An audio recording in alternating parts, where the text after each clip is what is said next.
Après des années de croissance soutenue et d'atteinte de sommets historiques, l'immobilier a traversé une période plus délicate et reprend des couleurs doucement. Nous vous faisons part de notre vision de la situation, vue du terrain, accompagnée d'experts mais aussi de personnes qui n'y connaissent rien du tout.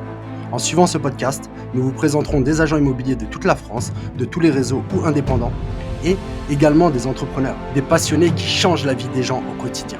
L'objectif de cette expérience est de vous partager nos passions, nos missions, comme nous les vivons, d'échanger et d'apprendre avec vous. Conscient de mes limites et soucieux de vous offrir le meilleur, je me suis entouré d'experts passionnés. Aujourd'hui, nous avons le plaisir d'accueillir Denis Beauville, un alchimiste bien plus qu'un formateur, coach ou mentor.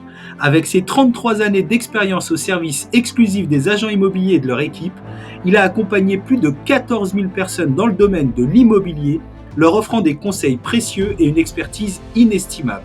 Mais ce n'est pas tout. Denis compte également 28 années de recherche et de travaux en développement personnel, avec la création de ses propres outils de coaching, utilisés aujourd'hui sur plus de 23 000 personnes. C'est un véritable honneur de le recevoir aujourd'hui et nous avons hâte d'en savoir plus sur son parcours, ses méthodes, ses précieux conseils pour réussir dans le monde de l'immobilier et du développement personnel. Ça, c'est votre Denis Beauville. Maintenant, je vais vous présenter mon Denis. Je dis mon Denis parce que comme pour les personnes qui vous sont très chères, je suis un peu possessif.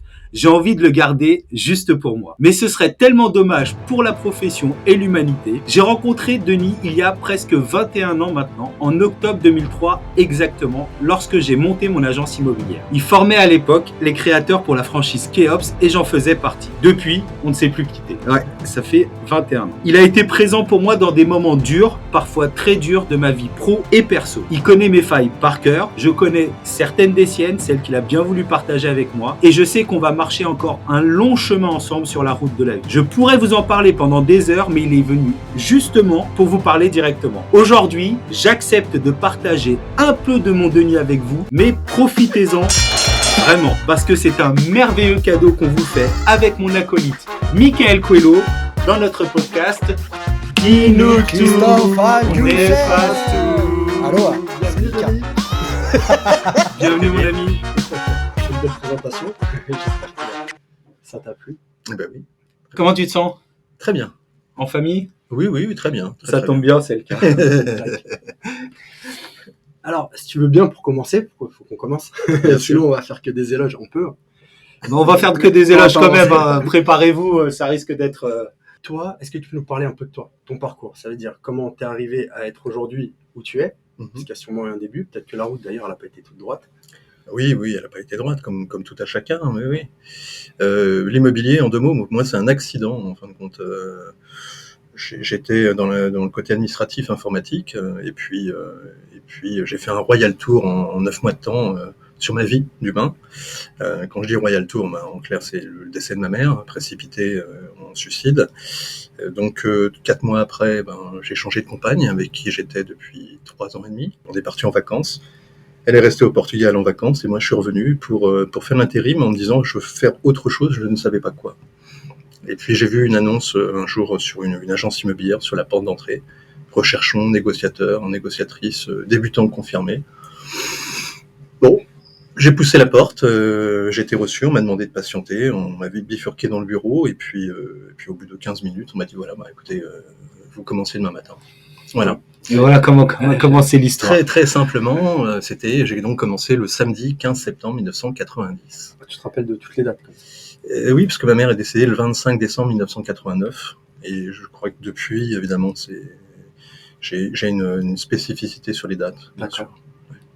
Ok, donc va t'acheter une chemise, une paire de chaussures et lundi, c'est parti. Et là, tu rentres dans l'immobilier. C'est ça, c'est même pire que ça, parce que je sors la veille, donc le vendredi 14 septembre, en me disant je commence demain, mais demain c'est samedi et mince.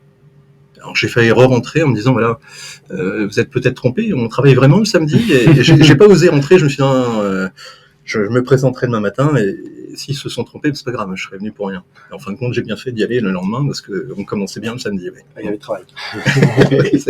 Voilà, c'est une vraie découverte. Comme quoi, j'avais pas de spécificité, aucun a priori sur les horaires, pas du tout. D'accord.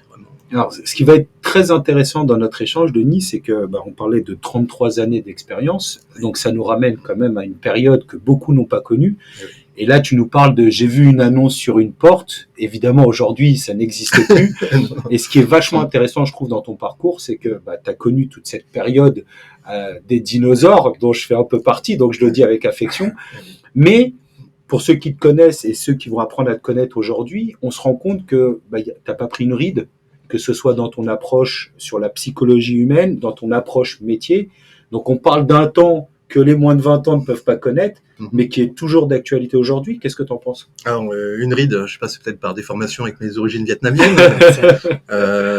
Oui. Alors, il y a toute une évolution. C'est vrai que quand j'ai commencé, il y avait pas d'informatique, il y avait pas Internet, il y avait pas tout ça, il y avait pas les portails et autres. Donc, on avait les publicités faites sur un Polaroid avec les annonces au marqueur, par exemple. Oh là là.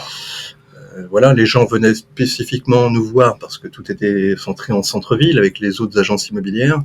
Voilà, et donc quand on commence comme ça, évidemment, il n'y a pas grand-chose pour faire venir les gens. Et ça ramène un échange de proximité, justement. Là, il y a vraiment un lien. Il y a très peu de contacts téléphoniques, très peu de vendeurs, d'acquéreurs, principalement du passage. Et puis, quelques annonces de support dans les journaux gratuits, les petites annonces pour ceux qu'on connu, les PA. Ouais. Voilà. On se bousculait avec les photographes pour récupérer notre pellicule de photos, avant les mariages, avant les baptêmes, les communions et autres, pour qu'on puisse redonner tout ça pour le bouclage du journal. Et la semaine suivante, on découvrait nos publicités dans les journaux. Et là, les gens nous appelaient et prenaient rendez-vous avec nous. Donc c'est vraiment un travail à l'ancienne par rapport à aujourd'hui, indéniablement. Alors justement, parce qu'on en a beaucoup parlé dans notre podcast avec Mika, c'est un travail à l'ancienne, mais en même temps, est-ce que c'est pas les fondamentaux et la base du métier, et que aujourd'hui, même si bien évidemment des outils sont venus nous aider de contact, exactement, mais est-ce que pour autant le métier ne devrait pas être resté le même, basé vraiment sur la rencontre humaine, sur l'échange humain, alors qu'aujourd'hui on voit plein de startups fleurir dans l'immobilier, dont le seul but est de justement casser ce lien et de créer des raccourcis, comme si on achetait un appartement comme une baguette de pain. Moi qui suis contre l'ubérisation de l'immobilier, est-ce que ces fondamentaux dont tu nous parles, est-ce que ce serait pas justement ce qui fait la force du métier aujourd'hui ? Si, d'ailleurs, c'est un peu le côté même nostalgique qu'on retrouve dans les musiques, par exemple. L'époque disco, les funky music qui revient là dans les années 2010, 2020. Pour revenir, pour centrer sur l'aspect métier en lui-même, c'est vrai qu'il ne faut pas que tout ce modernisme, Internet, les portails et autres, vide le rapport humain. Moi, j'ai tendance à dire que la grande spécificité, quand je prends à mon échelle, quand j'ai commencé, les moyens étaient réduits, mais c'était les moyens qu'on avait. Je me rappelle le Minitel avec télématique, il n'y avait pas de support marketing. Donc, je me suis conçu un support marketing, par exemple, et puis après, il y avait une notion économique de proximité. Est-ce qu'on pouvait recevoir des acquéreurs à l'instant T, leur faire visiter plein d'appartements sans trop les découvrir, ou est-ce qu'il valait mieux plutôt effectivement s'intéresser à eux, s'intéresser à leur projet immobilier, s'intéresser surtout en premier temps à leur situation, à leurs besoins. Voilà. Moi, je l'ai fait naturellement. Alors, d'ailleurs, on me dit, c'est bizarre, Denis, tu as un parcours un peu atypique. Alors, oui. C'est vrai qu'au bout de 3 mois et demi, j'ai été bombardé, on va dire, directeur d'agence, parce que j'avais fait 16 ventes. 3 mois et demi. Au bout de 3 mois et demi, ouais. IAD, ça existait déjà. Oui, alors si on me demande comment j'ai pu faire, justement, je crois que si j'avais commencé l'immobilier là sur les dernières années, avec tout ce modernisme, Internet, les réseaux sociaux, les portails, j'aurais peut-être pas fait ce métier, peut-être, pas de la même manière. Or là, comme j'avais pas grand-chose, j'ai tout centré sur l'humain. Je me rappelle dire à ma compagne à l'époque, elle était dans le tourisme en tant qu'étudiante encore, et je lui disais, tu vois, ce métier, il me paraît bizarre parce que les gens arrivent, ils ont besoin de conseils, et c'est vrai que je suis jeune et je n'ai pas le choix. Je me disais, j'ai pas le choix parce que je suis jeune, inexpérimenté. Si je les écoute pas, enfin, du moins, je le disais pas comme ça, mais si je les entends pas, si je les écoute pas, si je les comprends pas, et si je suis incapable de répondre à leurs besoins, je vais pas faire long feu dans ce métier. Bien sûr. Je me rappelle, à l'époque, j'avais une 205 framboise coupée de porte que j'avais acheté les mois précédents, et quand on m'a dit l'immobilier, il va falloir recevoir des gens et les emmener en visite avec ta voiture, J'ai eu peur. Je me suis dit, pas possible, je vais ouvrir la portière, basculer le siège arrière à chaque fois. J'avais ces handicaps en me disant, est-ce que les gens comprendront qu'une 2 portes, c'est moins facilitateur qu'une 4 portes? Bon, c'était comme ça. Et en fin de compte, je me suis vite aperçu que c'est pas ce que les gens recherchaient. Ils recherchaient justement de l'écoute, de la compréhension, des conseils. Et les jours où il pleuvait, par exemple, j'ouvrais toujours les portières, évidemment. J'ouvrais côté passager, ce qui surprenait souvent les acquéreurs, pour que la personne s'assoie côté passager avant que je claque la porte. Alors quand il faisait beau, évidemment, mais même en période de pluie, je rentrais toujours en dernier dans ma voiture. À cause, entre guillemets, ou grâce à cette voiture coupée. Donc, évidemment, ma compagne, je lui dis un soir, j'ai pas trop de moyens financiers, j'ai mis un peu d'argent de côté, mais enfin, j'en ai pas pour des mille et des cents. Donc, je veux savoir, quand je sors un acquéreur, pourquoi je le sors. À cette époque, personne te l'avait raconté, toi? Non, c'était vraiment mon leitmotiv. C'est que je me disais, je vais rentrer un mandat, ok, je vais rentrer un mandat de vente, je vais pas faire une estimation. J'ai vraiment un objectif bien précis et je me voyais pas me déposséder de mon temps, de mon énergie pour faire du à peu près, quoi. Pas du tout. J'ai tout de suite centré naturellement sur ce qu'on appelle plus communément depuis X années maintenant des objectifs. Pour moi, c'était pas un objectif à proprement dit, c'était même une nécessité. Une nécessité réellement. Ça m'a beaucoup aidé à centrer ce que j'ai appelé dans un premier temps la découverte des besoins, la découverte de mes interlocuteurs, vendeurs, acquéreurs, les démarches entreprises, les démarches en cours, les démarches à venir. Et puis comme j'avais pas d'outils, parce qu'à l'époque, pourtant c'était la coopérative Orpi, mais en 90 il n'y avait pas grand-chose, je me suis naturellement créé des fiches et des outils, que j'ai commencé à modéliser pour avoir des repères. Je me suis acheté des repères. Parce que je ne me voyais pas improviser ce métier au quotidien face à des vendeurs, face à des acquéreurs. Je crois que tout ce travail d'improvisation m'a énormément aidé, y compris la construction de mon support marketing pour rentrer les mandats, même si j'utilisais l'imprimante, le truc de télématique relié au Minitel. Ça paraît préhistorique, mais quand je regarde maintenant l'avancée, il y a tellement de logiciels, tellement de modernisme, tellement de ceci, tellement de cela, tellement de moyens. Pour ceux et celles qui vont notamment au Rent tous les ans, on s'aperçoit c'est Noël avant l'heure. Ouais. La question, c'est est-ce qu'on a besoin de tout ça pour satisfaire des vendeurs acquéreurs? Je ne crois pas. Je trouve que c'est la limite, et c'est même plutôt l'inverse. On a tendance à se reposer. On avait les classeurs. Là, je prends un exemple précis. On avait les classeurs, les vulgaires classeurs, avec les fiches descriptives du bien, les photos des biens, etc.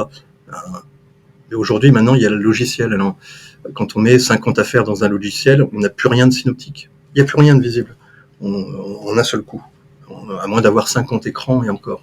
Le classeur il valait ce qu'il valait, mais au moins on avait des fiches, tout était aux fiches vendeurs, fiches acquéreurs. On tournait le classeur, c'était un seul et même classeur. On pouvait même, à l'époque, déjà travailler à domicile, chez soi, faire des états de rapprochement sur les deux fichiers. Bien organisé. Donc... oui, pour moi, la limite d'un système, c'est pas lié qu'à l'immobilier, je crois pas.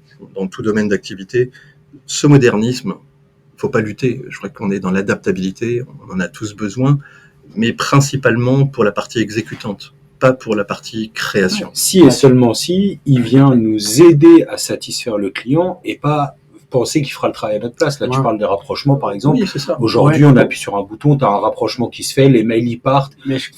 T'es plus agent immobilier en réalité, t'es juste un informaticien. Tu sais, le métier, tu te dis, change pas. Tu le dis tout le temps. Je pense maintenant, c'est comme il y a la concurrence. Mais j'en suis intimement convaincu. C'est peut-être plus pour arriver à se démarquer finalement et à ramener les personnes vers nous plutôt que pour faire le travail. Il n'y a pas beaucoup d'outils finalement pour faire le travail aujourd'hui. Alors, moi, je te dis que le métier, il change pas, et j'en suis intimement convaincu. Et en même temps, je suis à la pointe des nouvelles technologies. Sauf que j'essaye, c'est pas toujours facile, Dieu le sait, que ces outils-là ne me pervertissent pas dans l'approche humaine que j'ai du métier. On en parle à chacun de nos podcasts de l'aspect humain, mais je crois qu'il n'a aucun sens ce métier si c'est pas sur des relations humaines. Et je dis ça d'autant plus qu'on a la chance de te recevoir aujourd'hui. Là, tu as commencé à nous expliquer les prémices de ce que moi j'appelle le bovilisme, parce que j'ai une théorie, tu sais, c'est quand même, c'est un sacré personnage. Donc, il y a ce bovilisme-là qui naît de cette première expérience professionnelle que tu vas développer après, y compris du coup sur le développement personnel pur, même détaché du métier. C'est pour ça que en introduction, je parlais de ton aide précieuse à mon niveau déjà et au niveau de beaucoup d'autres sur ta vie pro et perso. Tu parles souvent de principe de vase communicant. Oui, bien sûr. Comment tu as créé le bovilisme?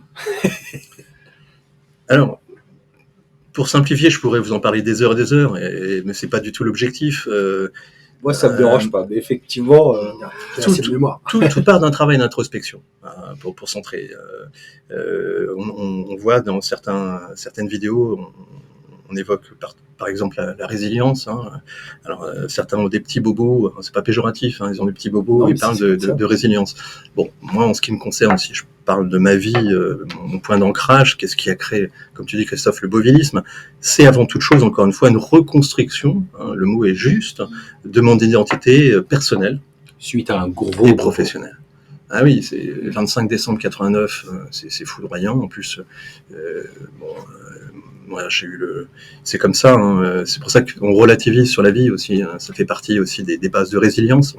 C'est le côté amortisseur, des chocs aussi, et ressortir des leçons de vie. Moi, 3 jours avant le décès de ma mère, je m'étais embrouillé avec elle. Donc, la dernière fois que j'ai vu ma mère, j'ai tourné la tête. Voilà, c'est la dernière fois que je verrai ma mère. Pas un mot, pas un regard. Et 3 jours après, elle décédait. Et puis, il a fallu que je fasse mon deuil.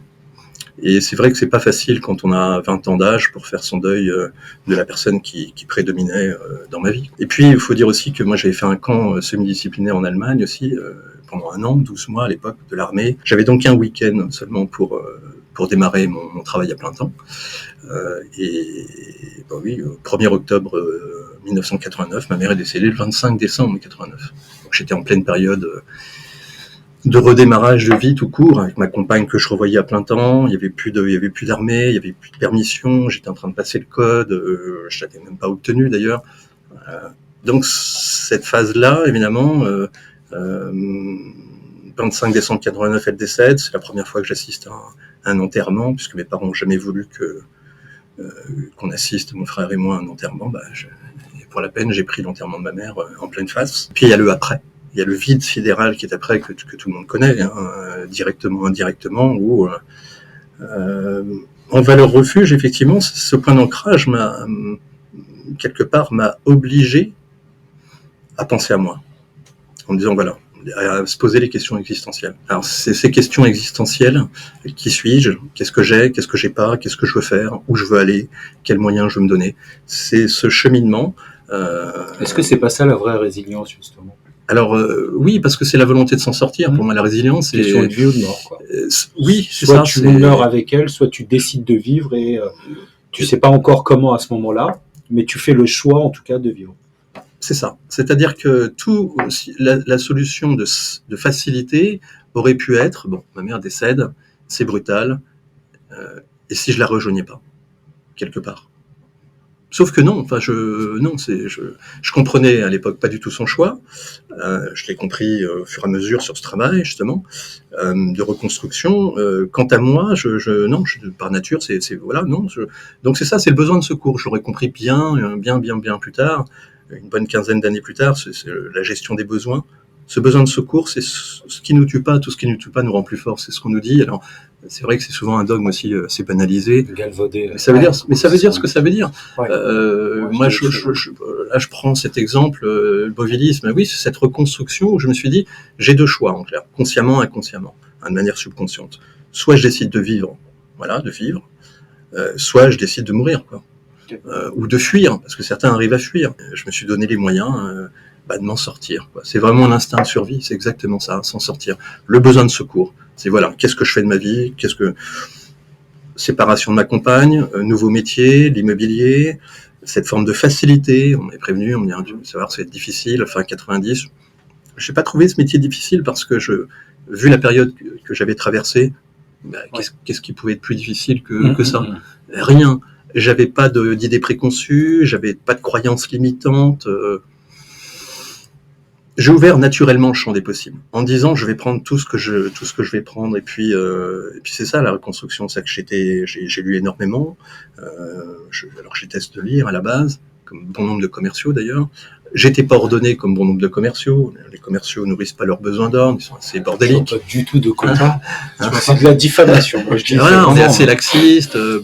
Voilà. Moi, je me rappelle du vivant de ma mère, toute ma scolarité, faire mes devoirs sur mon lit, par exemple, alors qu'il y avait un très beau secrétaire. Non. Oui, mais après ce point d'ancrage, c'est terminé, quoi. Dans la reconstruction, il n'y a pas du à peu près, il n'y a pas du je sais pas quoi, etc. Tout ça, ça n'existe pas. Tu t'es acheté une discipline. Ça ressemble vite à du non-sens. Donc cette discipline, j'en avais besoin justement parce que je voulais pas passer une vie entière à me reconstruire, quoi. Certainement pas. Et je voulais pas en plus laisser cette image, paradoxalement, à ma mère qui, elle, avait fait ce choix. Donc en clair, si je décidais de vivre, c'était quelque part, directement, indirectement, pour qu'elle soit fière de moi là où elle est. C'était ça l'objectif, alors j'allais te demander, oui, quoi l'objectif quand tu décides de prendre ce chemin-là? J'ai cru au départ que c'était une reconstruction pour moi. Et en fin de compte, je me suis vite aperçu, mais ça pas tout de suite, vite aperçu, c'est dans les années qui ont suivi, que j'ai fait un travail de fou, voilà, c'est chose de le dire. Je lisais en moyenne 3-4 livres par mois, alors que je déteste lire. Je rentrais dans le détail, des livres de développement personnel, des livres de vente, de plein de choses. Et c'est là que j'ai commencé à préétablir mes outils, mes techniques, ce qui deviendra par la suite le bovilisme. Pour moi, ce travail... Quelques belles rencontres aussi. Quelques belles rencontres, évidemment, bien sûr. Oui. De toute façon, seul, on va plus vite. Ensemble, on va plus loin. Ça aussi, c'est un autre dogme. Galvaudé, mais tellement vrai. C'est tellement vrai. L'interdépendance, indépendamment de mes origines, vietnamiennes, franco-vietnamiennes, l'interdépendance, on dépend, qu'on le veuille ou pas, de toute manière, forcément des autres. À différents degrés, mais on dépend des autres. Voilà. Donc, à moins de s'acheter une île déserte, vivre comme Robinson Crusoe. Donc, cette reconstruction, j'ai cru le faire pour moi, et puis ça a dérivé. Et quand j'avais pas la force ou pas l'énergie, ou plus la force ou plus l'énergie d'eux, j'avais pas le choix. Non, je me sentais porté en fin de compte. D'ailleurs, c'est toujours le cas aujourd'hui, même si je me suis assagi avec le temps dans tous les sens du terme. Mais j'étais tellement devenu fougueux, j'avais tellement soif. La soif d'apprendre, la soif de comprendre, la soif de faire, la soif d'avoir aussi, parce que je suis issu d'HLM. Donc, c'est pas le Bronx non plus. J'ai eu des choses, un certain nombre de choses, mais j'ai eu moins de choses que la moyenne aussi. Donc ça aussi, ça rentre dans le bagage de la reconstruction. Ça permet vraiment de se dire, voilà, encore une fois, j'ai pas eu grand-chose, j'ai eu certains manques, etc. J'ai toujours fait le système D, je me suis toujours débrouillé pour subvenir à mes besoins depuis que je suis adolescent, etc. C'est la particularité qu'avait dénoté ma mère. Elle me disait, je te verrai bien avocat plus tard. Tu aurais fait un très bon avocat. Et alors je lui demandais, moi, de mes 13-14 ans, avocat, ça veut dire quoi pour toi un soir? Elle me disait, tu sais, c'est joli, robe noire avec une collerette blanche qui défend. Alors, bon, quelque part, dans cette reconstruction, je me disais, voilà, parce qu'un avocat, je vois mal un avocat digne de ce nom, ne pas faire preuve de droiture, justement de justesse, de justice. Et naturellement, je me suis donné tous les moyens, y compris la détermination des objectifs, les moyens qui vont avec. J'ai grandi très très vite, c'est pour ça que, paradoxalement, ce sont les agents BV qui m'ont demandé, à un moment donné, au fur et à mesure de mon évolution, de me mettre à leur service dans la formation. Après avoir été directeur, ça? Oui, j'étais 2 fois directeur d'agence, et puis... que tu leur montres comment tu réussissais toi, et que tu leur transmettes... C'est ça. Alors, je les ai suivis dans l'époque de la presse gratuite, je leur donnais des conseils toutes les semaines, etc. Contrairement à mes collègues qui, eux, vendaient de l'espace publicitaire, mais moi, c'était impossible de vendre de l'espace publicitaire uniquement.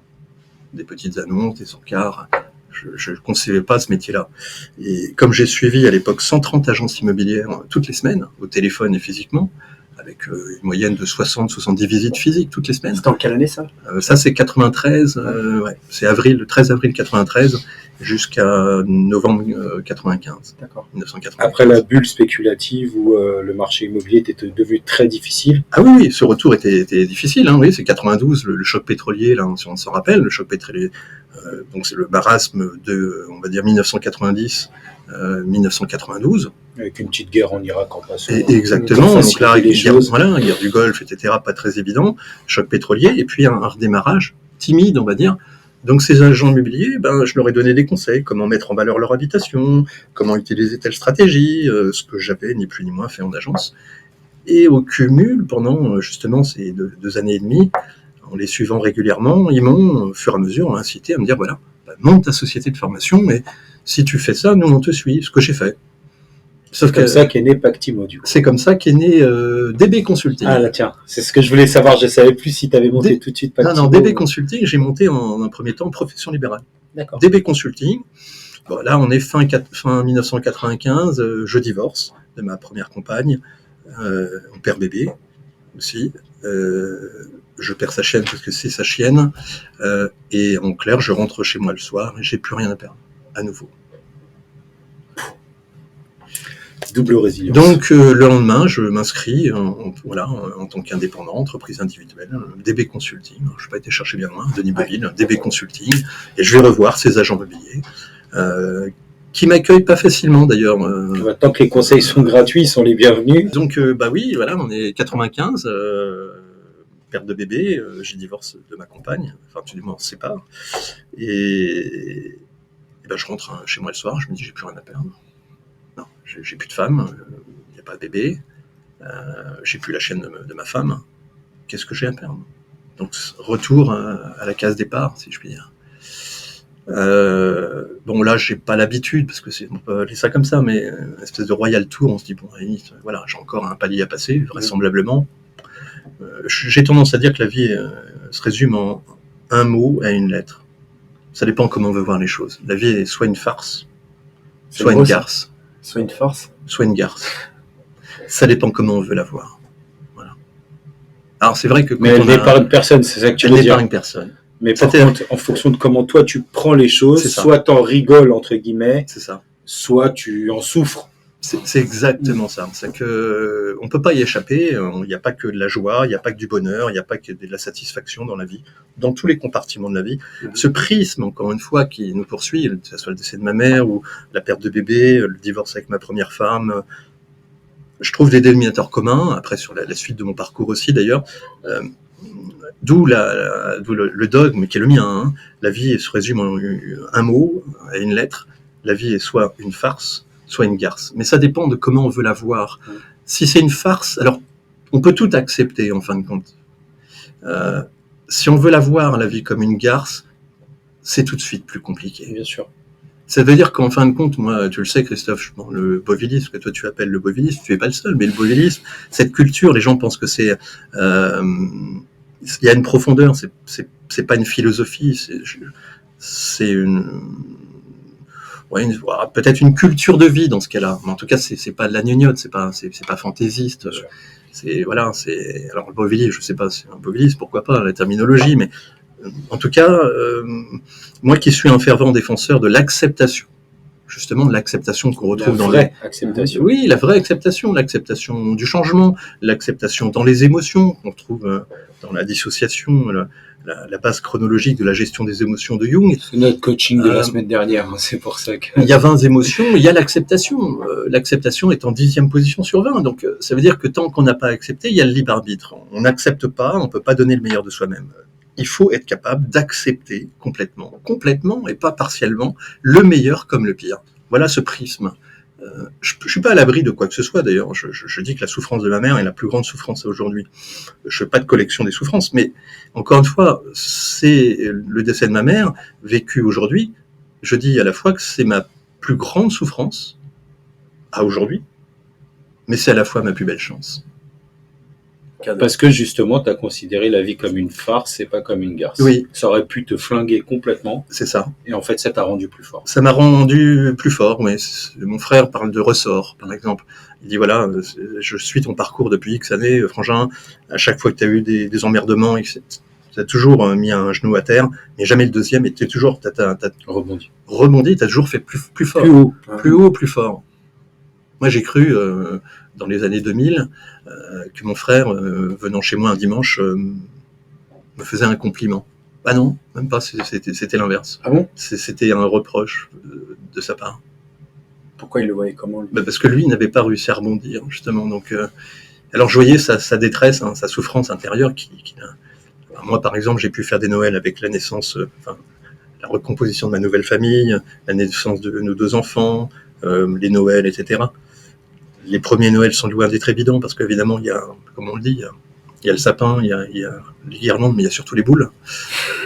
Et le 25 décembre, le 24 décembre au soir, c'est très difficile. Tu les as eu sacrément les boules. Le 25 décembre, c'est cruel. Il faut être très clair parce que Noël, c'est une vie, enfin c'est une fête familiale, on le sait bien.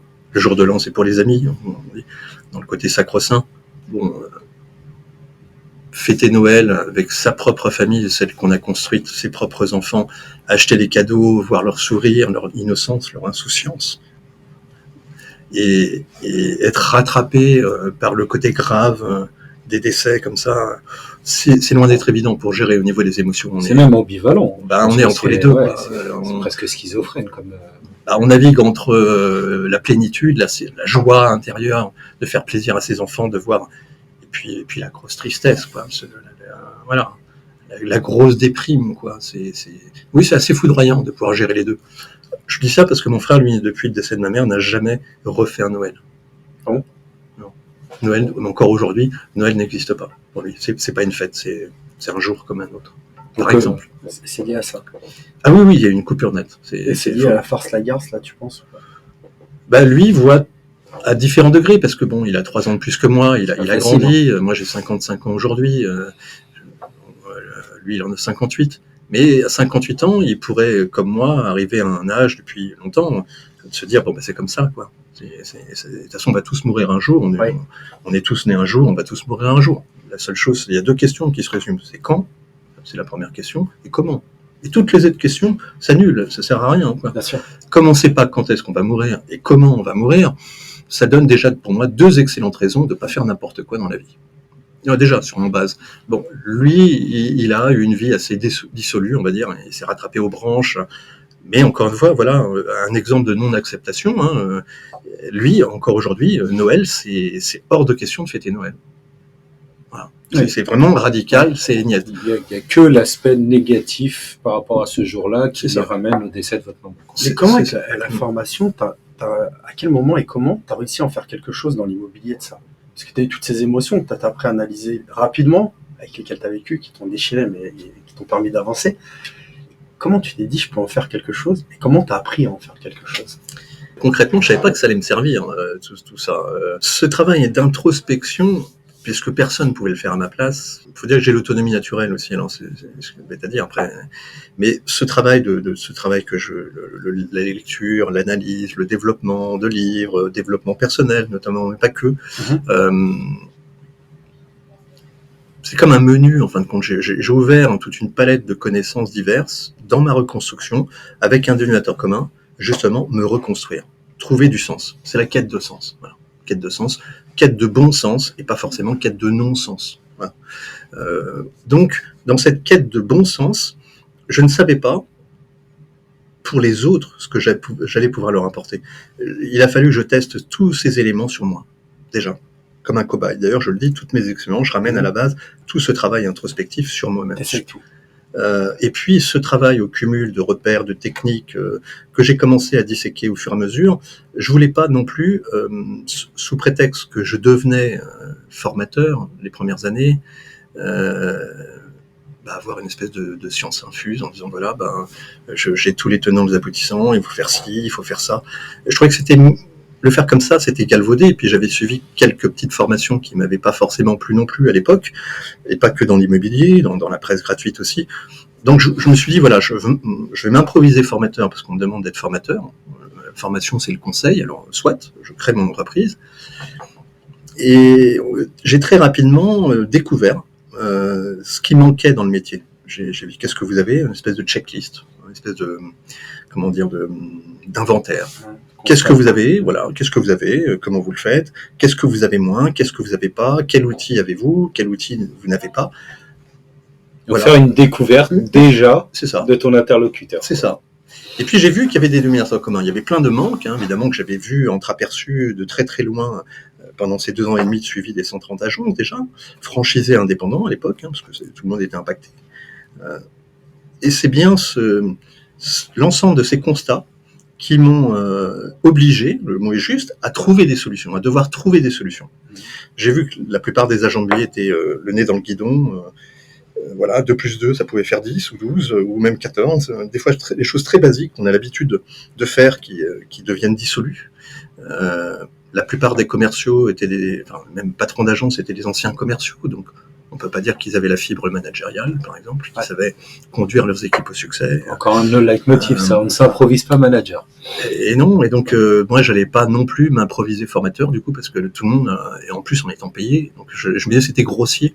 Donc cette fenêtre de tir qui était extrêmement limitée par rapport à ma mère, dans le besoin d'aller rechercher encore son respect, même si elle était plus là, c'était pire, parce que si ma mère était restée vivante, elle m'aurait dit, c'est bien chérie, tout ce que tu fais, ce travail d'introspection, ces recherches en développement personnel, ces outils métiers et tout. Ça t'aurait limité. Sauf que ça m'aurait nourri. Alors limité, c'est possible aussi, mais ça m'aurait nourri. Or là, j'avais personne. Quoi que je fasse, c'était perdu d'avance. Alors du coup, c'est une espèce de... Ça apporte une amplitude forcément qui est stratosphérique, j'ose dire, parce qu'une époque de ma vie, dans ma reconstruction, lors de mon premier divorce, il a fallu, je suis resté 1 an et demi quasiment célibataire, vraiment pour tout faire table rase et tout, ce qui m'a laissé plus de temps, plus d'énergie. Et comme j'avais pas de limite de champ d'action, de périmètre de champ d'action dans la reconnaissance de ma mère, et c'est ce cumul de travail qui m'a permis vraiment de dresser ce que toi tu nommes, Christophe, le Bovilis. C'est en ça que j'ai créé le Bovilis.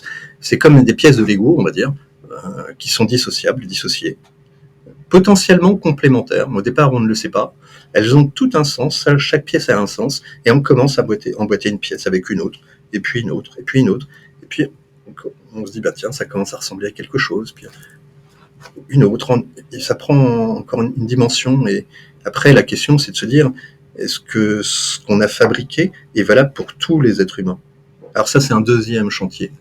Parce que moi, j'ai cru naïvement que les premières années, qu'il suffisait de créer des process, des méthodes, des outils, de les apporter, d'expliquer, pour que tout le monde comprenne, pour que tout le monde fasse. Eh ben non. Alors, à ma grande surprise, non. Ce qui a fait un volume énorme de fois où je rentrais le soir, seul, ou après accompagné ponctuellement, mais ça m'a poursuivi pendant au moins les 5 à 8 premières années de ma vie professionnelle en tant que formateur. Je me disais, mais je dois parler vietnamien, c'est moi qui ne parle pas français. J'ai expliqué 1 plus 1 plus 1 plus 1 égale 4, ils font 8 ou 6 en feedback. Comment ça se fait? C'est moi qui m'exprime mal, c'est moi qui ne sais pas fait passer les messages. Donc tout ce travail m'a obligé aussi à me perfectionner dans le côté pédagogue. Voilà, j'ai été rechercher la pédagogie, plus que la formation. C'est pour ça que ceux qui m'ont connu en tant que formateur, et je remercie d'ailleurs de m'avoir fait confiance à l'époque, c'est vrai, j'ai été formateur.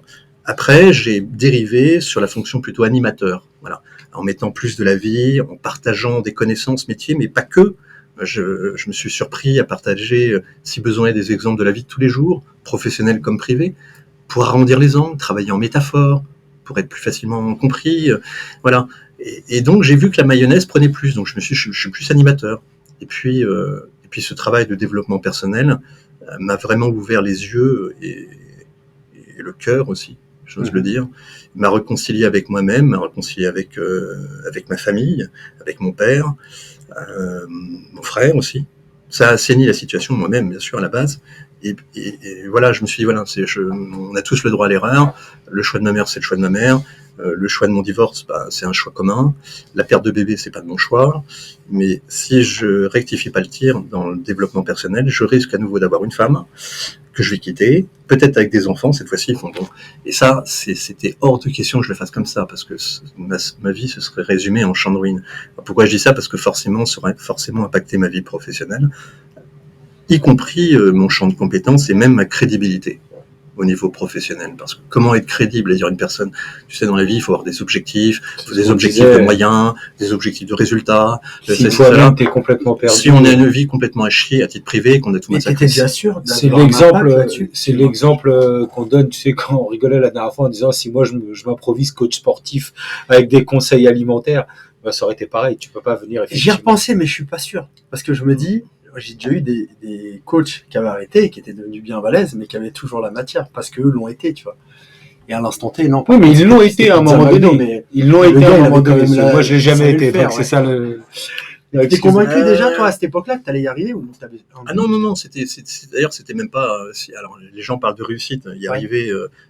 j'ai jamais couru auprès de... Alors, j'ai couru comme tout à chacun des commerciaux sur des challenges et des défis que j'ai remportés, d'ailleurs, un certain nombre. Mais c'était une conséquence pour toi. Mais tout ce travail-là, ce n'était qu'une conséquence. Jamais je me suis dit, je vais faire ça et je vais connaître la réussite. Pas du tout. La réussite, l'aspect financier, etc., c'était presque, en schématique, hors sujet. Ce qui me préoccupait le plus, d'ailleurs, c'est toujours aussi mon leitmotiv quotidien à aujourd'hui, là-dessus ça n'a pas changé, je pars du principe que plus j'apporte du bien-être, ce qu'on appelle du bien-être, c'est une forme de sérénité avec les personnes avec lesquelles je travaille, de manière individuelle ou collective. Que ça soit en séance de coaching d'ailleurs, individuelle, privée comme professionnelle, que ça soit en atelier d'ailleurs, où là il y a une masse de personnes, on peut aussi individualiser nos propos, le temps nous permet de pouvoir le faire en animation, de faire du sur-mesure, autant que possible. Ce travail, je pars du principe que plus on apporte de bien-être à une personne, plus elle est performante. Plus elle est performante, plus elle a des résultats. Et plus elle a des résultats, plus j'aurai de résultats naturellement. Voilà. Ça a toujours été dans ce circuit-là, et non pas l'inverse. C'est pas je fais quelque chose pour avoir du résultat financièrement, du coup, non. Parce que sur du long terme, ça ne veut pas fonctionner, ça. Ça s'appelle pas être passionné, ça, non? Bah, non. Alors, moi, encore une fois, je parle de mes propres expériences. Peut-être que certains font un focus essentiellement sur l'argent et que ça leur a réussi, sans épiloguer. Pendant 33 ans, je pense pas. Pour moi, il y a le retour. Quand tu focuses sur l'argent, tu peux faire que ça. Non, parce que on en discutait avec Anna la dernière fois, tu vois. Même cela, ça fait 5 ans, elle est déjà en train de se réfléchir à la prochaine étape. Il y a des personnes qui veulent que de l'argent. 5 ans, c'est rien. Mais parce qu'elle en ça fait 25 ans que je fais ce métier, 33 ans, 20 ans.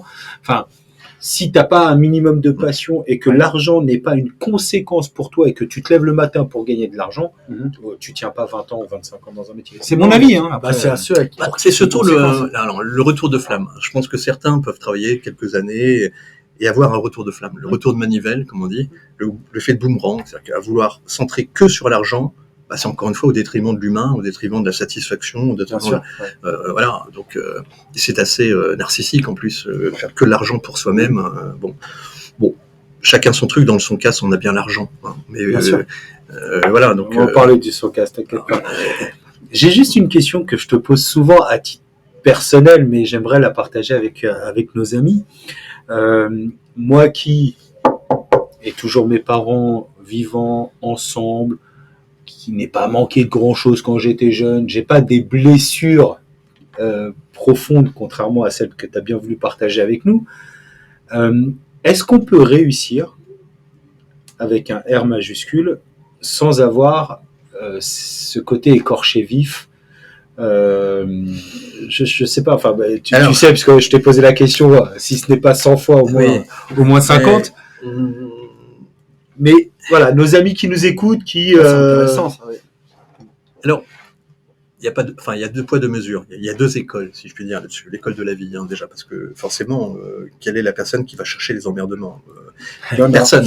Oui, il y en a, mais majoritairement, les gens, ils surfent sur la vague de la vie, ils cherchent, c'est comme les crottes de chien.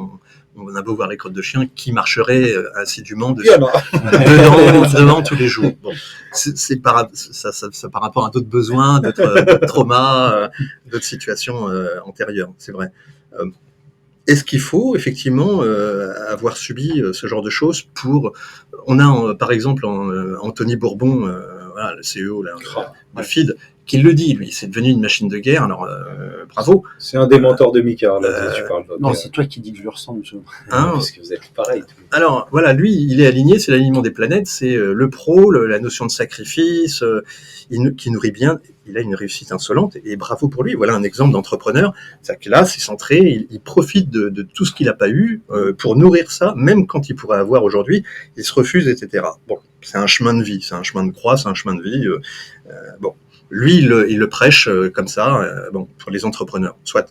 Et puis, il y en a d'autres qui, les autres partisans, c'est plutôt l'inverse.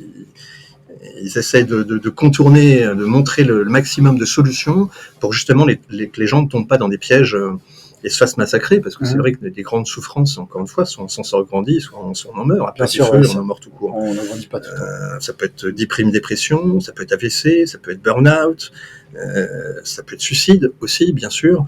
Donc tout ça, comme vous l'imaginez, ces déclinaisons, elles sont autopsiées chez moi, parce que sur l'ensemble des 23 000 personnes que j'ai pu à aujourd'hui gérer directement, je dirais, et pas indirectement, le privé et le perso, c'est vraiment les deux doigts de la main. Donc le principe des vases communicants, quand on dérape d'un côté, on dérape de l'autre et inversement. Donc cette notion d'équilibre qu'on doit retrouver, est-ce que, en ayant été trop impacté, est-ce qu'on peut du coup repartir et servir de force et d'énergie? J'ai espéré que oui. J'ai espéré qu'il faille passer par des souffrances, etc., pour vraiment avoir cette notion de j'ai plus, qu'est-ce que je peux avoir? Et puis je m'aperçois que non, il y a des personnes qui n'ont pas besoin de souffrir pour performer. Alors ça dépend ce qu'on appelle aussi par réussite, d'un point de vue général. Et puis de souffrir, parce que tout le monde souffre d'une manière ou d'une autre dans sa vie. Là, on parle vraiment de grandes failles. Ce que ça peut apporter de plus, en clair, ces souffrances, ces échecs par rapport à une personne qui a eu une vie plus lisse, on va dire, c'est le côté n'y a que. C'est-à-dire la force et l'énergie. Moi, je dors en moyenne 3 heures à 4 heures par nuit. Alors, les gens, certains, la plupart me disent comment tu fais sur les rythmes, etc., effrénés. Je ne ressens pas, à proprement dit, la fatigue. En tout cas, je la ressens, mais tardivement, sur la fin de journée, ou à minuit, 1h, 2h du matin, avant de me réveiller à 4-5 heures du matin. Je reste un être humain fait de chair et de sang. Mais à l'instant T, il y a une forme d'immédiateté. Voilà ce que je retrouve, moi, dans le centrage, le point d'ancrage, le centrage qu'on doit avoir dans n'importe quel métier, y compris dans l'immobilier. Quand je suis avec quelqu'un, je suis avec personne d'autre. Donc, ce que je peux recommander dans le métier, c'est que quand vous êtes avec un vendeur, soyez disponible physiquement, intellectuellement parlant, coupez tout. Concentration totale. Pareil avec l'acquéreur. Faites pas du oui, j'ai 2 coups de fil à passer, vous m'excuserez. Non, ça n'existe pas. Enfin, chez moi, c'est le moment, l'espace-temps est tellement essentiel pour moi, forcément de par mon vécu, mes différentes expériences professionnelles et notamment privées, que c'est presque impossible de faire n'importe quoi à n'importe quel moment avec n'importe quelle personne. D'ailleurs, si j'ai choisi mon autonomie, c'est justement pour l'inverse, pour travailler qui je veux, où je veux, quand je veux. Si je veux. Voilà, si je veux. Je déteste cette notion d'obligation, parce que quand on part sur les obligations, c'est déjà mal parti. C'est pour ça qu'au niveau des échecs, si on a l'obligation de réussir parce qu'on a connu les échecs, ça peut apporter de la force, de l'énergie, certes, mais ça apporte aussi d'autres complications par rapport à ceux et celles qui ont une vie plus lisse. Je pense notamment aux croyances limitantes. Moi, je l'aime, ça apporte de la peur. J'ai dû longtemps me battre avec ça. La fameuse croyance limitante. Peur d'avoir entendu tu réussis pas, mais ça reste dans les oreilles. Tu réussis pas, quoi que j'entreprenne. La première chose que je dis, c'est putain, lui, je veux pas réussir. J'ai entendu que je vais pas réussir. Voire même à des gens qui savent même pas ce que je fais aujourd'hui, tu vois. Aujourd'hui, ils savent même pas où j'en suis. Et leur voix à eux, elle résonne encore, alors que c'était des années, je suis plus même. Mais tu sais que là, on n'en avait pas beaucoup parlé je le savais que ton dogme, c'était la vie, c'est soit une farce, soit une garce, mais je crois que je suis vraiment en train de le comprendre là. Parce qu'en réalité, c'est un peu comme tu nous donnais l'exemple d'Anthony Bourbon, qui est effectivement un extraordinaire exemple de résilience aussi. Je crois que ceux qui réussissent en ayant ces failles-là, c'est justement ceux qui ont laissé ces failles ouvertes. Tu m'arrêtes si je dis des bêtises, mais quand tu cherches à refermer rapidement, à banaliser cette blessure, alors que Anthony, comme si c'était un copain, Anthony Bourbon, il en parle tout le temps de son histoire. Je crois que tous les entrepreneurs aujourd'hui qui connaissent un peu Anthony Bourbon connaissent son histoire. Toi, tu nous parles aussi de cette blessure. Elle est présente en fait. Tu cherches pas à faire comme si elle n'existait pas. Tu cherches pas à faire comme si c'est de l'histoire ancienne. Vous avez tous les deux réussi à vivre avec. Elle fait partie de vous, mais elle vous donne cette force au quotidien. Mais t'as pas fait l'erreur que font, à mon avis, ceux qui sombrent justement quand ça leur arrive. Il s'est rien passé. c'est pas grave parce que tu te prends un coup de boomerang, comme tu disais. Oui, Christophe, d'ailleurs, moi je le dis dans la partie pratique du développement personnel, ce qu'on appelle coaching vulgairement, il y a ces 3 phases. La phase de déni, face à un deuil, on peut bien sûr en stigmate se dire que ça n'a jamais arrivé. Ben si, à un moment donné, bien sûr que si, à moins de se mentir toute sa vie. Donc la phase de déni, la première phase, on la passe normalement assez rapidement. Après, on en a la prise de conscience. Bon, là, on est dans le démarrage du deuil. Je pars du principe technique que certaines personnes, malheureusement, tournent en boucle comme ça. Entre le déni et la prise de conscience. Ils sont dans le déni, ils passent à la prise de conscience, ils reviennent dans le déni, ils passent à la prise de conscience, ils tournent en rond toute ou partie de leur vie. Sachant que la 3e phase, c'est l'acceptation, donc ils n'arrivent jamais à cette phase d'acceptation. Alors oui, la 3e phase, c'est l'acceptation, effectivement, dans la pleine conscience. Ouais. Hein, voilà les 3 phases. Déni en 1, prise de conscience en 2 et pleine conscience en 3. J'ai eu ce retour de manivelle dans ma vie privée et aussi du coup dans ma vie professionnelle, à croire que le deuil avait été entièrement fait. Alors oui, il a été fait, d'où l'exception. Les gens disent avec beaucoup de complaisance, mais comment tu fais comment tu fais comment tu fais alors, la réponse qu'on a tous en tant qu'être humain, c'est je fais avec. Hein, tout le monde connaît cette expression, je fais avec. J'ai pas le choix. On fait pas avec, on fait sans. S-A-N-S, S-A-N-G, sans. On doit apprendre, tous autant que nous sommes, par rapport à un deuil, un décès, à faire sans l'autre.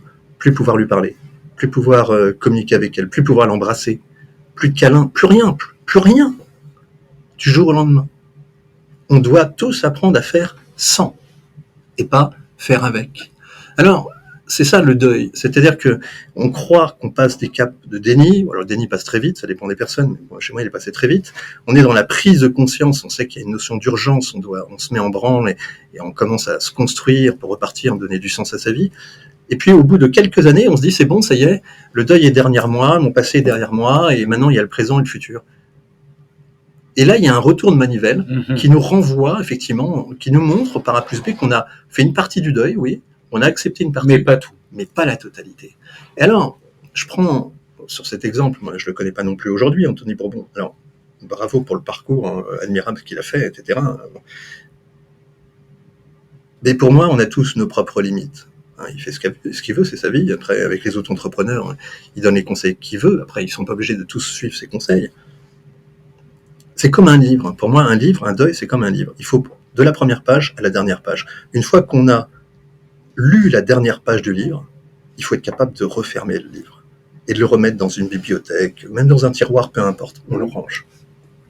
C'est ça le deuil. C'est-à-dire que si on a un livre, on arrive à la dernière page, et puis du coup, on le laisse ouvert, on repart à nouveau, on va avoir qu'un seul livre de notre vie, toute notre vie jusqu'à notre mort. C'est la limite pour moi d'un système. Est-ce qu'on peut préconiser un être humain, entre guillemets, normalement constitué, parce qu'il a eu des séquelles et des traumas, des traumatismes psychologiques, physiques, ou les deux, ce qui était aussi mon cas d'ailleurs, grâce à mon père, pas à cause mais grâce, est-ce qu'on peut préconiser du coup, en fer de lance dans l'entrepreneuriat, IMO hors IMO, dans n'importe quel domaine, produit ou service, l'autoflagellation en disant super, donc du coup faut prendre un seul livre, le lire du début jusqu'à la fin, puis revenir à la page. C'est un circuit sans fin. Pour moi, ça serait presque un non-sens. On peut être malheureux, on peut être triste, on peut être seul, mais surtout se sentir ponctuellement esseulé, pas forcément compris des autres.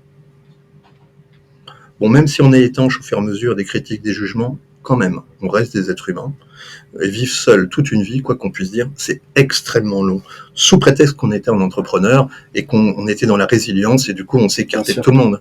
Parce que qui fonctionne comme ça, qui se coupe de ses émotions, qui se coupe de ses besoins, qui centre uniquement sur le côté professionnel, carriériste, au détriment de sa vie privée, femme, enfant, et amis, etc. Voilà, on a aussi Bernard Tapie dans son genre, qui, quand il était vaillant, disait oui, la notion du sacrifice et tout. Tout le monde sait ce qu'il est devenu, 3 cancers, bravo Bernard. C'est toujours la limite. Je crois que la vie nous montre qu'en fin de compte, c'est presque paradoxal, l'être humain quand il naît, il ne connaît pas réellement son potentiel, ni même ses limites. ce qu'on appelle communément les plafonds de verre. Au fur et à mesure de ces expériences, le cumul de l'école de la vie, plus au potentiel génétique, j'ose le dire, potentiel génétique, non choisi, le cumul des deux font que justement, au travers de ces expériences, il acquiert de la lucidité de vie, comme j'ai tendance à dire, de la maturité de vie, de l'efficience, en rapportant énergie et résultats minimisés, et puis de la maîtrise, voilà, des points d'appui. C'est-à-dire que plus on vieillit, normalement, plus on est lucide, plus on est mature, plus on est efficient, plus on maîtrise, et moins on fait de conneries. Normalement. Ouais. Normalement. Mais ça, c'est valable dans un schéma, pour moi, constructif, sans qu'il y ait de retour en arrière. D'ailleurs, c'est pas moi qui le dis, là, sans équivoque, on nous dit, depuis des siècles, que le passé appartient au passé. Alors, on peut être nostalgique, se rappeler des souvenirs, je me rappelle très bien de ma mère de temps en temps, des fausses de deuil, bien sûr, évidemment, on n'est pas amnésique, heureusement. On peut le devenir, par contre, hein, à force de ne pas accepter ses souffrances. Pour moi, par exemple... Il y a des recherches qui montrent que Alzheimer, c'est un peu... On peut être frappé, bien sûr, d'amnésie partielle, et puis totale, ça peut se transformer en Alzheimer. Là aussi, bonne pioche, si je puis dire, c'est comme le Monopoly, bonne pioche. Ma mère s'est suicidée, donc je me suis promis à moi-même que jamais je me suiciderais, et mon père est mort d'Alzheimer. Et pour moi, par rapport à moi-même, même pas ma famille, personne d'autre, sur mon socle, comme j'ai tendance à dire, je n'aurai pas Alzheimer non plus. Je perpétue la mémoire, le souvenir de tout ce que j'ai vécu pour éviter de devenir un jeune con, un vieux con que je suis, parce que j'ai 55 ans maintenant, qui a oublié d'où il venait, qui a oublié ce qui lui est arrivé, etc. Ça, c'est hors de question. Je n'oublie rien du tout. Par contre, la différence, c'est que je laisse le passé là où il est. Je m'en sers autant que possible comme repère, comme point d'appui, comme leçon de vie. Qu'est-ce que ça m'a apporté ? Qu'est-ce que le décès de ma mère m'a apporté ? Qu'est-ce que mon divorce m'a apporté ? Qu'est-ce que la perte de 2 bébés m'a apporté ? Qu'est-ce que la naissance de notre premier fils, qui est un miraculé, à 24 heures, il aurait été transfusé, m'a apporté ? Qu'est-ce que le deuxième, j'ai 2 fils, ont bien grandi maintenant, 22 ans et 19 ans, mais le deuxième à sa naissance, il est né avec 19 000 plaquettes. Alors ça cause pas, mais pour avoir une viabilité à la naissance, il faut avoir 30 à 40 000 plaquettes minimum. Le premier est né à 28 000, donc déjà c'était short. Le deuxième est né à 19 000 plaquettes. Donc 19 000 plaquettes, je prends cet exemple, il a été transfusé en plaquettes, sinon il serait décédé à sa naissance. Et je revois bien l'infirmière qui me dit, voyez, j'ai fait appel à la banque de sang, il y a tout le circuit, votre fils va être transfusé en plaquettes. Bon, évidemment, d'accord. Elle me montre l'horloge, elle me dit, voyez, il est 13h30. Alors évidemment, je la vois bien, l'horloge, 13h30. Elle me dit, il devrait être transfusé à 19h. 19h 13h30. Et voilà la phrase qu'elle rajoute, parce que ça marque à vie. Sachez qu'à partir de maintenant, chaque minute de sa vie est comptée. Alors, je me revois poser mon fils et rejoindre ma femme sans pouvoir montrer quoi que ce soit, parce que ma femme n'était pas du tout au courant, elle se doutait qu'il y avait des choses, mais rester de la gravité de la situation, le plus impartial possible, parce que c'était déjà pénible de la prendre comme ça, c'était terrible, et de lui partager ça dans son état, c'était hors de question. Tout ça pour vous dire que mon fils, le deuxième fils, a été transfusé à minuit et quart. Pas 19h, mais minuit et quart. Ça apprend à compter. Non, on peut dire ce qu'on veut, de 13h30 à minuit. Je reprends la remarque de Mika sur ton choix ta mémoire des dates. Effectivement, quand tu nous racontes ça, 1 minute, c'est 1 minute pour toi. Et en plus, moi qui te connais, je sais que c'est le cas. Mais oui. D'ailleurs, tu parles souvent d'années plus que d'ans. Mais oui, il y a toujours un rapport avec l'espace-temps. Alors, et ça, c'est pareil, hein, j'ai pas cherché non plus. C'est pour ça qu'on cherche pas les environnements. Contrairement à ce qu'on pourrait croire, oui, il y en a plein qui les cherchent. Alors, quand on cherche, on trouve, c'est ce qu'on dit. Mais des fois, quand on cherche pas les environnements, on les trouve quand même. Alors, certains diront que ce sont des obstacles, ce sont des épreuves de la vie, ou des échecs qui nourrissent le succès, la réussite. Tout ça, c'est vrai. Et quand on traverse ce genre d'épisode de vie, moi je le dis, c'est ma vision, ce sont mes convictions. Laissons le passé là où il est. Sortons la quintessence des leçons de vie que ça nous a apportées pour l'utiliser dans le présent. Et arrêtons de tirer des plans sur la comète en disant plus tard je ferai ceci, plus tard je ferai cela. On l'a vu avec l'épisode de la Covid par exemple, il y a des gens qui vivent dans le passé. Bon, ok, d'accord, on vient de le voir. Il y a des gens qui vivent que dans le futur. Certains ont dit à la période de Covid, plus tard, quand je serai en retraite, je ferai ceci, plus tard, quand je ferai cela, et plus tard, et puis certains sont même plus là, quoi. Quel que soit leur âge. Le plus tard, il n'y en a pas, quoi. Ouais, tout de suite. Donc, ça aussi, c'est pour moi du non-sens. On va par là. Vivre dans le passé, H24, 7 jours sur 7, 24 sur 24, c'est du non-sens. Ouais. Vivre dans le futur, pareil, c'est du non-sens. Ouais. Pour moi, c'est vivre l'instant présent. Alors, ça fait très joli quand les gens carpe diem avec leurs tatouages, etc. Pour moi, la notion de carpe diem, c'est vivre l'instant présent comme si on devait mourir demain. Et ça revient à ce que tu disais tout à l'heure. Avec un client, t'es avec le client, t'es là, oui. Tu es avec lui, tu t'occupes de lui, tu coupes dans l'instant. Oui. On dit de pleine conscience, je crois que c'est vraiment pleine conscience. On dit, Denis, est-ce qu'il faut être comment pour réussir en immobilier? J'ai lu dans un bouquin qu'il fallait être intègre et authentique. Dans quel livre? Ah, je sais plus, je me rappelle plus le nom, t'as dû le lire, Denis, et tout. Non, attendez, tout se résume pas dans les bouquins. Être authentique et intègre, c'est vivre l'instant présent justement comme si on devait mourir aujourd'hui, là, dans l'heure qui suit. C'est bien ce que recherche l'humain, les vendeurs, les acquéreurs. On centre le rapport humain, l'humain avec l'humain, d'accord. On parle de communication, moi je parle de communion au sens même du terme. Certains parlent de discours ou de conversation. C'est vrai qu'en distorsion, je me dis, une personne qui me dit, tiens, j'ai conversé avec un vendeur hier, je suis pas sûr qu'il ait compris la profondeur de la relation qu'il doit avoir avec son vendeur, son acquéreur. Parce que s'il est tout à fait capable de converser ou de discuter avec un vendeur acquéreur, il fait pareil dans sa vie privée aussi, si on va par là. Il va discuter et converser avec sa femme ou son mari, ses enfants, les petits-enfants. Alors tout est édulcoré. Qu'est-ce qui est essentiel? Qu'est-ce qui est accessoire, du coup? Pour moi, l'espace-temps, c'est un moment privilégié, essentiel. Essentiel. Temps, énergie, le rapport temps-énergie, résultat, ce sont des éléments qui sont essentiels. Un vendeur, aujourd'hui, dans l'immobilier, dans notre domaine, mais dans l'immobilier, il veut quoi? Il veut qu'on se pose avec lui, il veut être entendu, écouté, compris. Voilà. Au niveau de ses besoins, principaux besoins. Il veut aussi être conseillé légitimement. Voilà. Il veut qu'on ait une démarche authentique, intègre.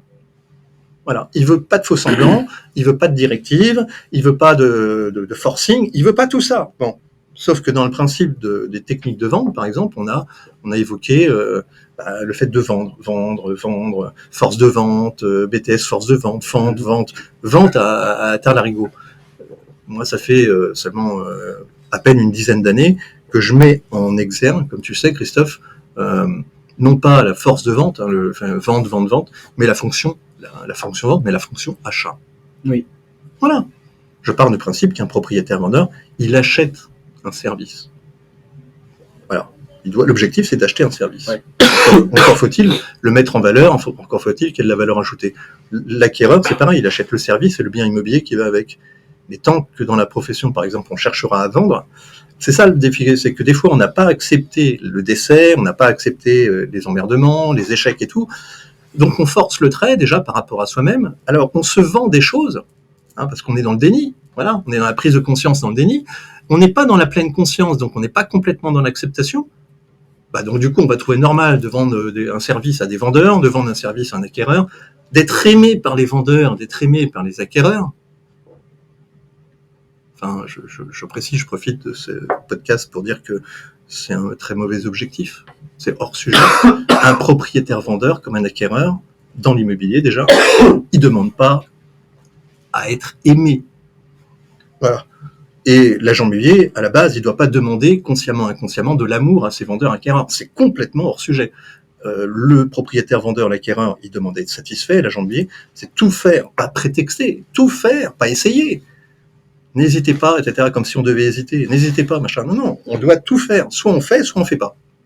Mais quand on fait, on fait pas semblant. On s'investit, on fait tout pour satisfaire son vendeur, son acquéreur. Et c'est là que le métier prend du sens, parce qu'une fois que le vendeur est satisfait, là, il nous apprécie. Alors, il nous aime, c'est un bien grand mot. Et pareil pour l'acquéreur, mais pas avant.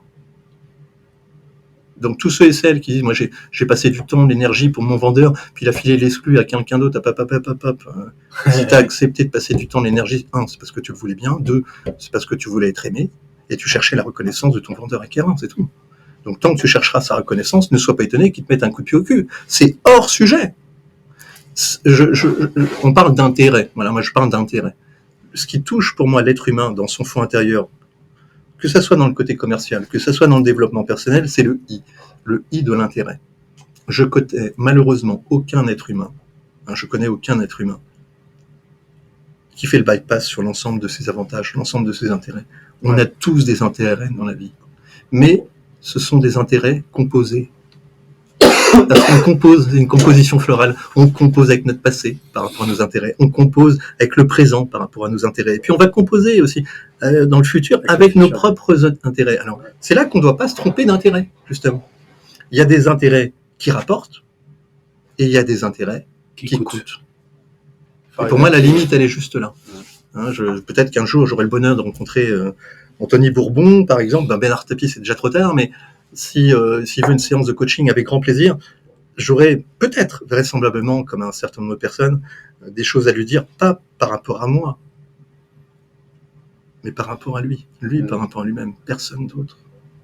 Je trouve qu'il y a certainement une partie, il doit le savoir, ou peu importe, je le connais pas, mais c'est quelqu'un d'intelligent, vraisemblablement, il doit savoir qu'il y a une partie gâchée en lui.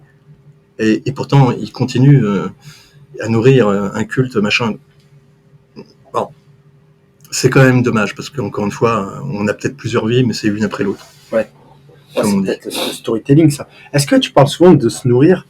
De quoi un conseiller qui démarre dans l'immobilier, il doit se nourrir pour réussir? Parce qu'on le sait, très vite, on perd confiance en soi, on n'a plus envie, on parlait de résilience, on a l'impression qu'on ne va pas y arriver. De quoi il doit se nourrir en arrivant, en ne connaissant rien du tout, pour pouvoir avancer un petit peu? Alors, c'est marrant que tu me poses cette question-là, parce que cette période de sortie de Covid, par exemple, m'a poussé aussi dans mes retranchements. Avant, on pensait qu'on pouvait être mortel à un certain âge ou à cause de maladies. Bon, à cause d'un virus, on pouvait mourir. Donc, ça aussi, il y a une leçon de vie dans la sortie de Covid. D'ailleurs, on voit que les gens sont plus anxieux, sont plus inquiets, sont moins patients qu'avant. Ouais. Ils veulent tout de suite. Alors, évidemment, ce qui leur manque un grand nombre, c'est aussi l'argent, du coup. Mais je pense que les crédits conso, ça y va, les vacances, les gens ont plus d'argent, mais ils dépensent quand même. Ils cherchent la qualité de vie. Je prends la balle au bon parce que tu dis quelqu'un qui débute, il veut réussir facilement.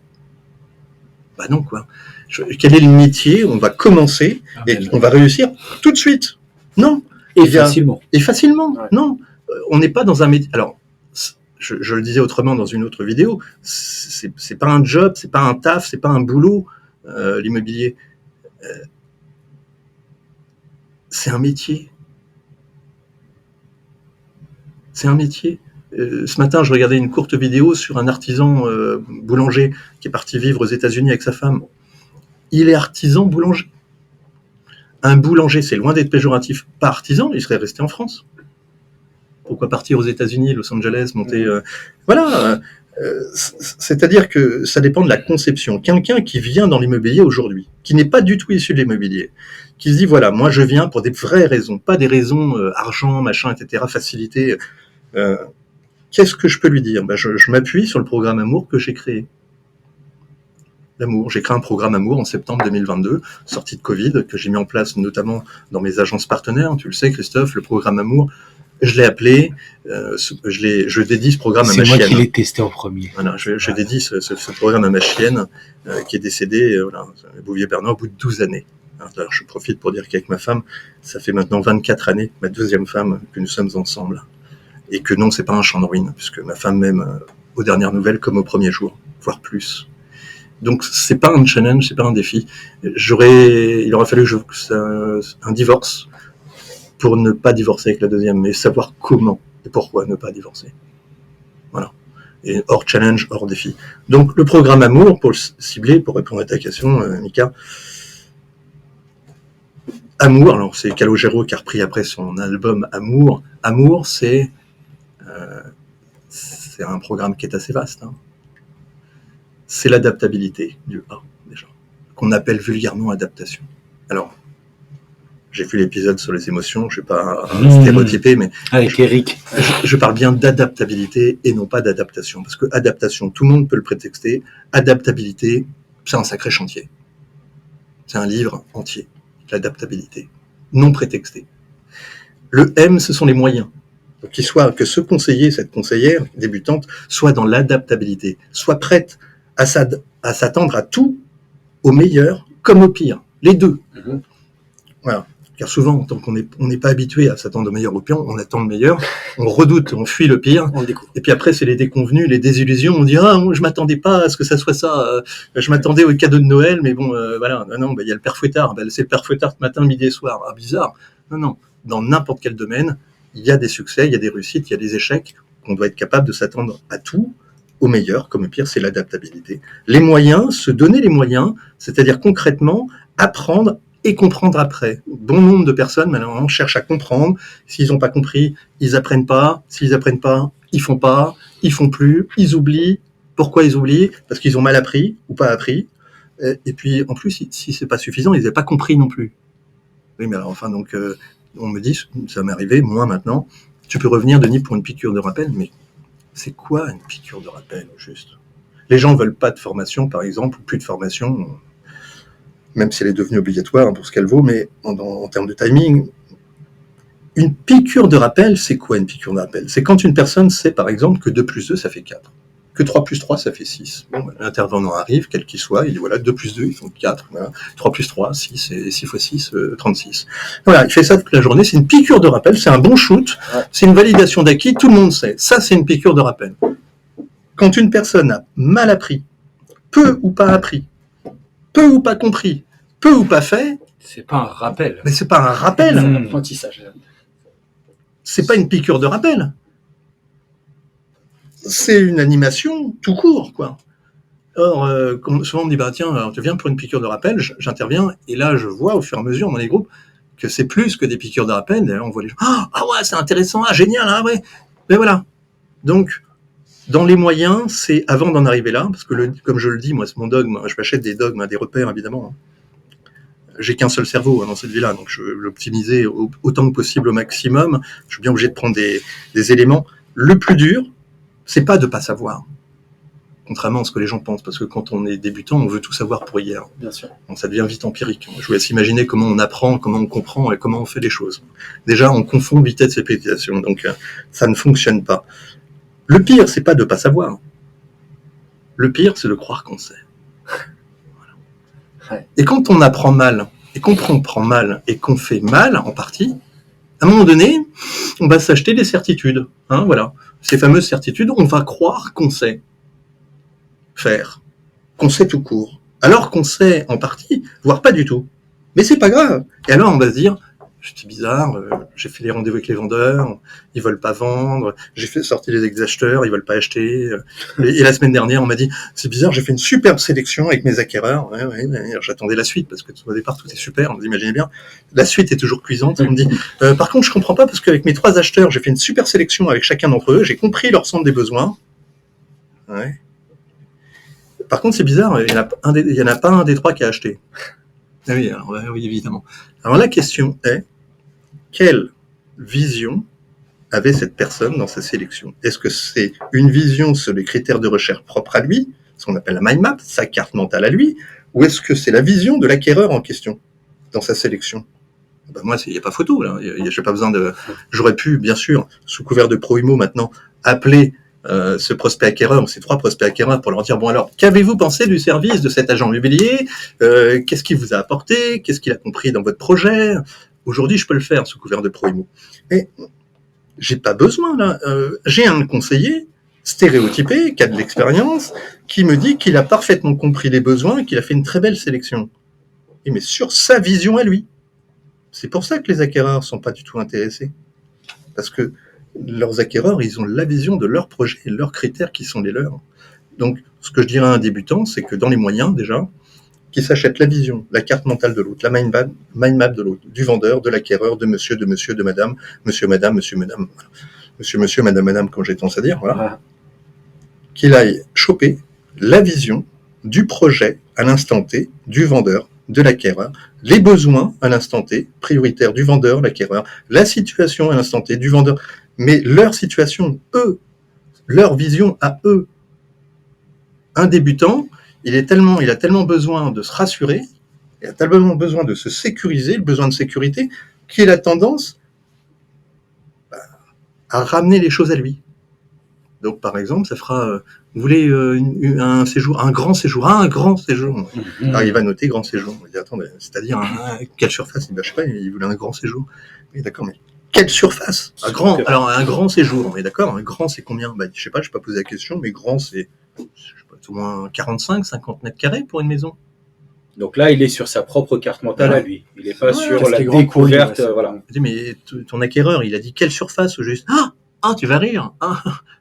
Je vais pas poser la question. On est deux à rigoler. On l'appelle.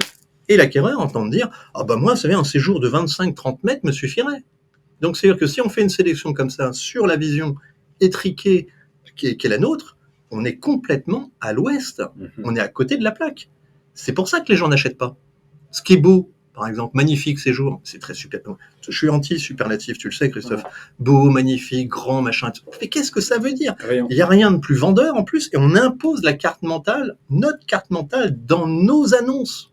Une visite s'impose. Mais tant que je verrai une visite s'impose, comme si on devait imposer une visite.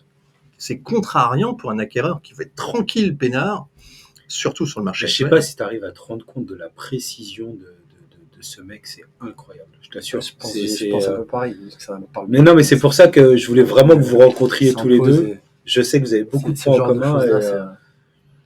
Ouais. Il faut. Enfin non, je sais pas tout ça, mais. Donc l'adaptabilité, je l'évoquais, les moyens, bien sûr. Le haut, donc. Nourrir le besoin d'appropriation dans les moyens. Apprendre et comprendre après. Vraiment, apprenez et comprenez après. On va à l'école pour apprendre, on va pas à l'école pour comprendre. Oui, on apprend, on comprend et on fait. On fait des exercices pour comprendre ce qu'on a appris. Dans le haut, c'est oser. C'est vrai que quand on est débutant, au mieux, on ose. On ose, il faut oser. Mais on ose, dans un côté sécuritaire, on ose faire des choses qu'on sait faire, qu'on pense savoir faire. On ose moins ce qu'on ne sait pas vraiment faire, et on n'ose pas ce qu'on ne sait pas faire. Ouais. En clair, on massacre une partie de l'apprentissage. Il faut oser. C'est bien le fait de oser, le programme de oser, d'amour. Oser faire, c'est en apprenant, c'est en faisant qu'on apprend. C'est en forgeant qu'on devient forgeron, comme on dit. Donc cet apprentissage pratique, il faut accepter l'erreur, accepter de ne pas connaître, faire des choses. Et c'est vrai que l'être humain est comme ça, il apprend jamais dans la facilité, il apprend toujours dans la difficulté.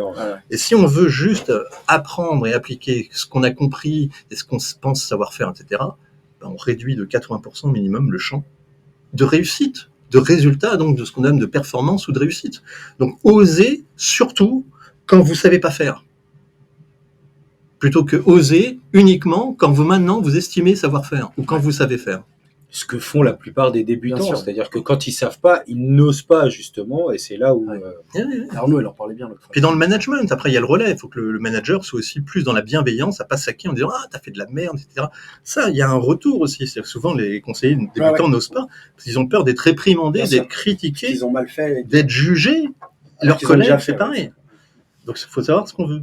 C'est toujours pareil. Est-ce que le manager, il veut massacrer ses équipes en les critiquant, en les menaçant, en les jugeant, ou est-ce qu'il veut les accompagner dans la bienveillance en acceptant qu'ils commettent des erreurs? Bien sûr.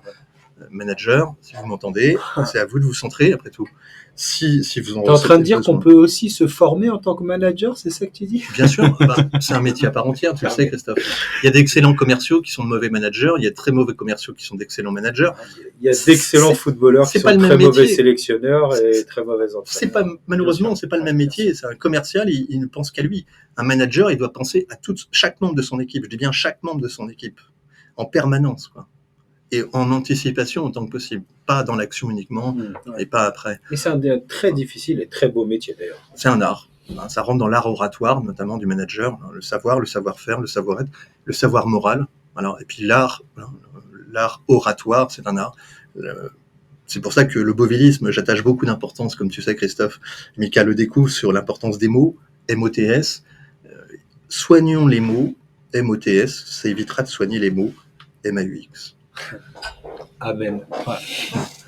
Le U, c'est l'uniformité du programme. C'est le centrage sur soi-même, parce que souvent on attend dans une équipe que l'autre fasse ou que les autres fassent pour créer une émulation. Si tout le monde s'attend, c'est l'enfer, quoi. Tout le monde s'attend, d'ailleurs, c'est l'enfer, c'est le cas de le dire, s'attend, c'est l'enfer.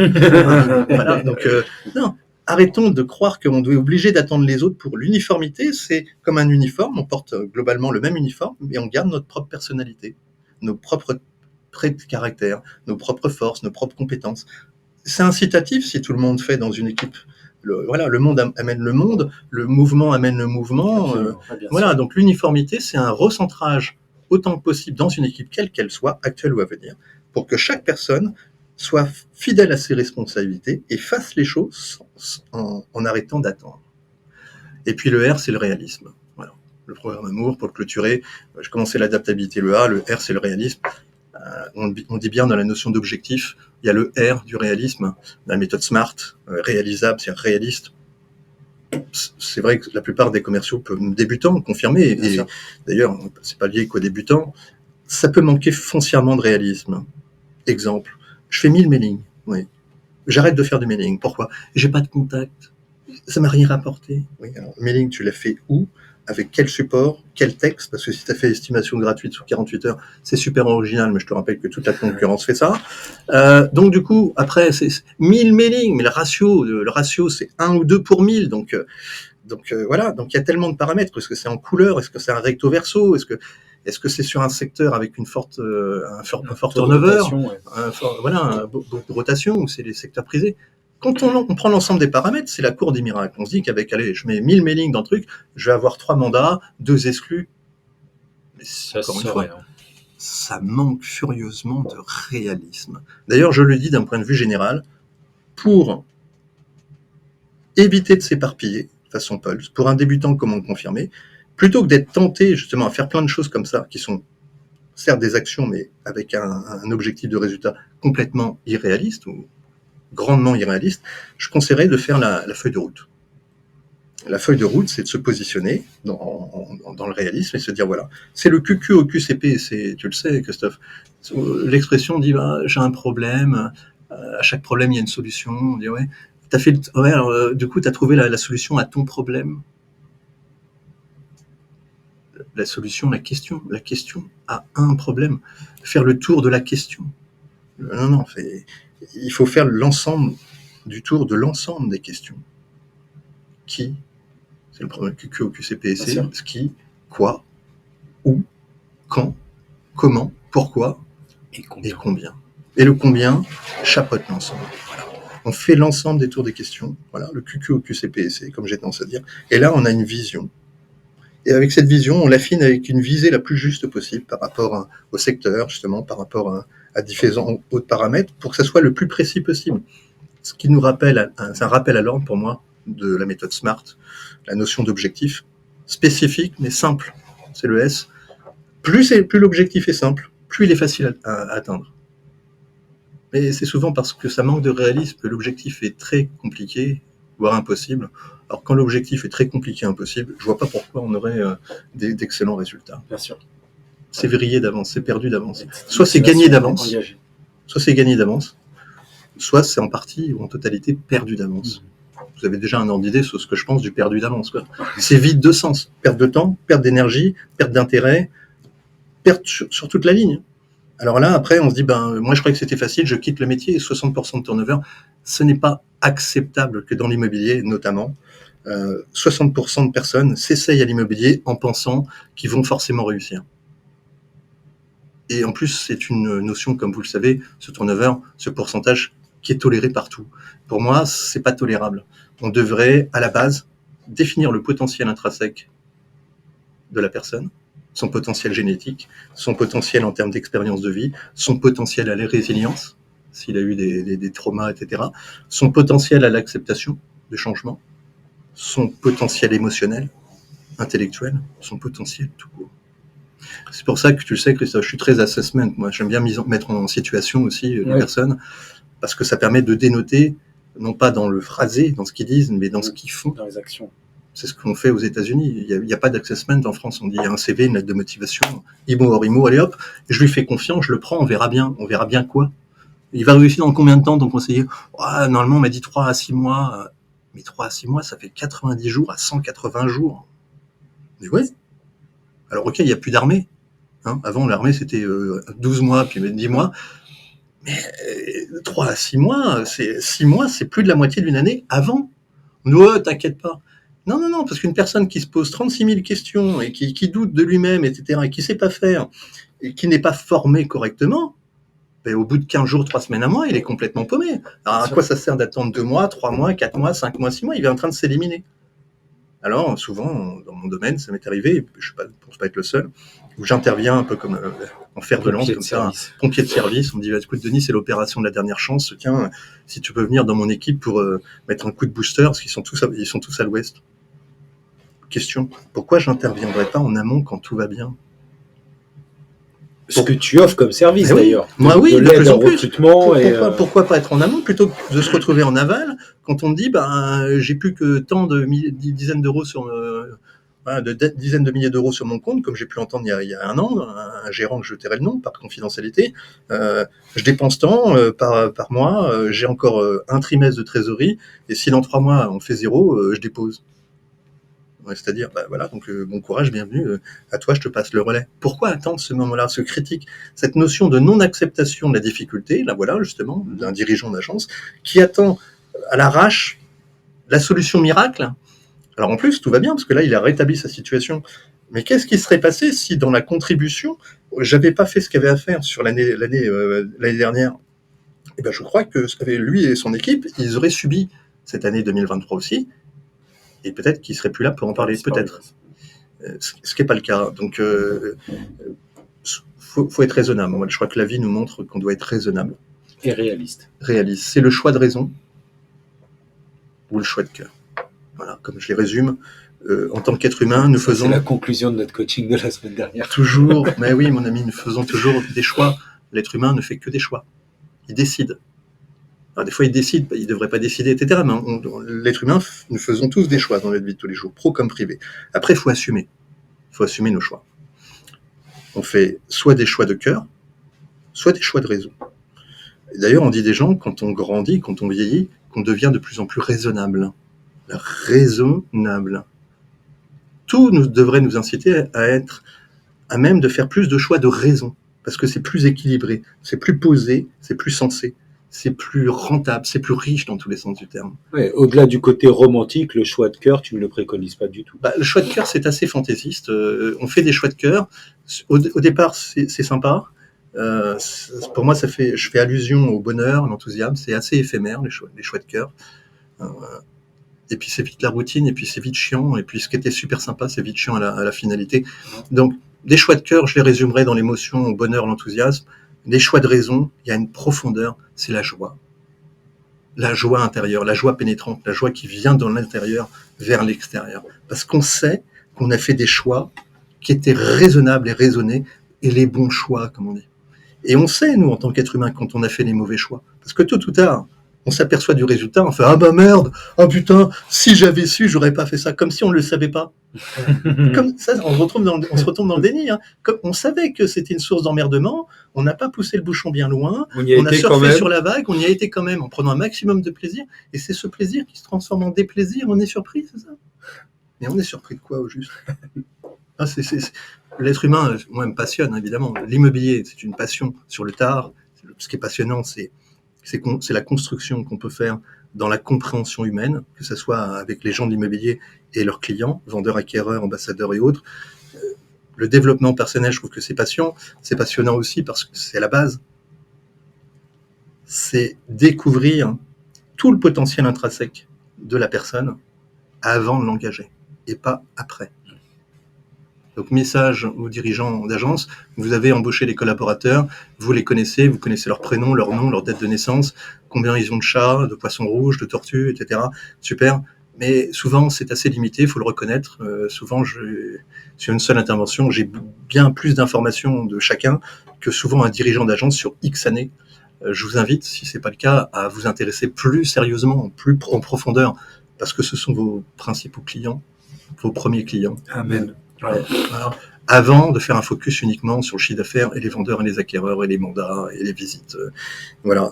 Quant à moi, j'aimerais bien intervenir de plus en plus, ce qui est déjà le cas de plus en plus, tu le sais Christophe, en amont, pour vraiment découvrir chaque membre de l'équipe, actuel ou à venir, pour justement contribuer à éviter de faire des mauvais castings, des mauvais choix.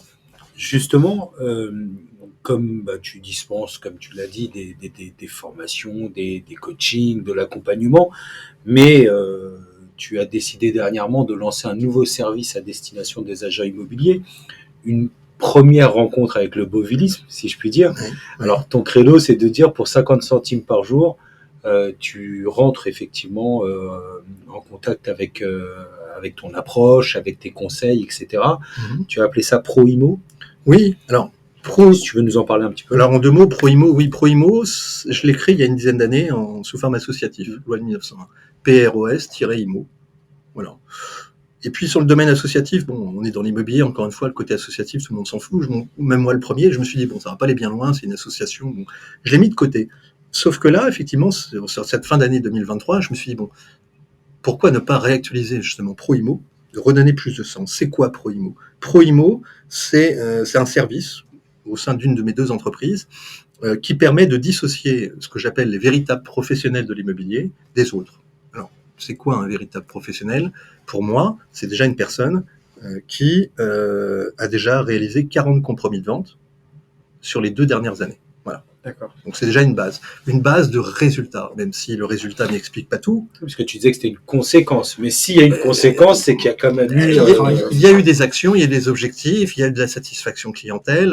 Voilà, tout le monde peut faire 3, enfin tout le monde, non, mais tout le monde peut normalement faire 4, 5 compromis par an. Enfin, pas besoin de forcer le trait, en enlevant les croyances limitantes, en enlevant plein de choses. C'est la portée d'un grand nombre de personnes. Faire 20 compromis de vente sur 2 années consécutives, l'équivalent de 40, c'est déjà un travail à part entière. Pour que la personne ne soit pas emprisonnée, pieds et poings liés, dans un résultat financier, en quête de se mettre en projection, je mange pas assez, comment je vais finir la fin du mois. Voilà, bon. Son métier sereinement, déjà. Sereinement. Voilà, un véritable professionnel, j'en ai côtoyé un certain nombre, sur les 14 000, pas assez, mais c'est comme ça, peu importe, mais il y a eu un certain volume de véritables professionnels qui gagnaient déjà, qui gagnent encore très bien leur vie, moins bien que ces dernières années peut-être, mais bon an mal an, ils s'en sortent encore très très bien.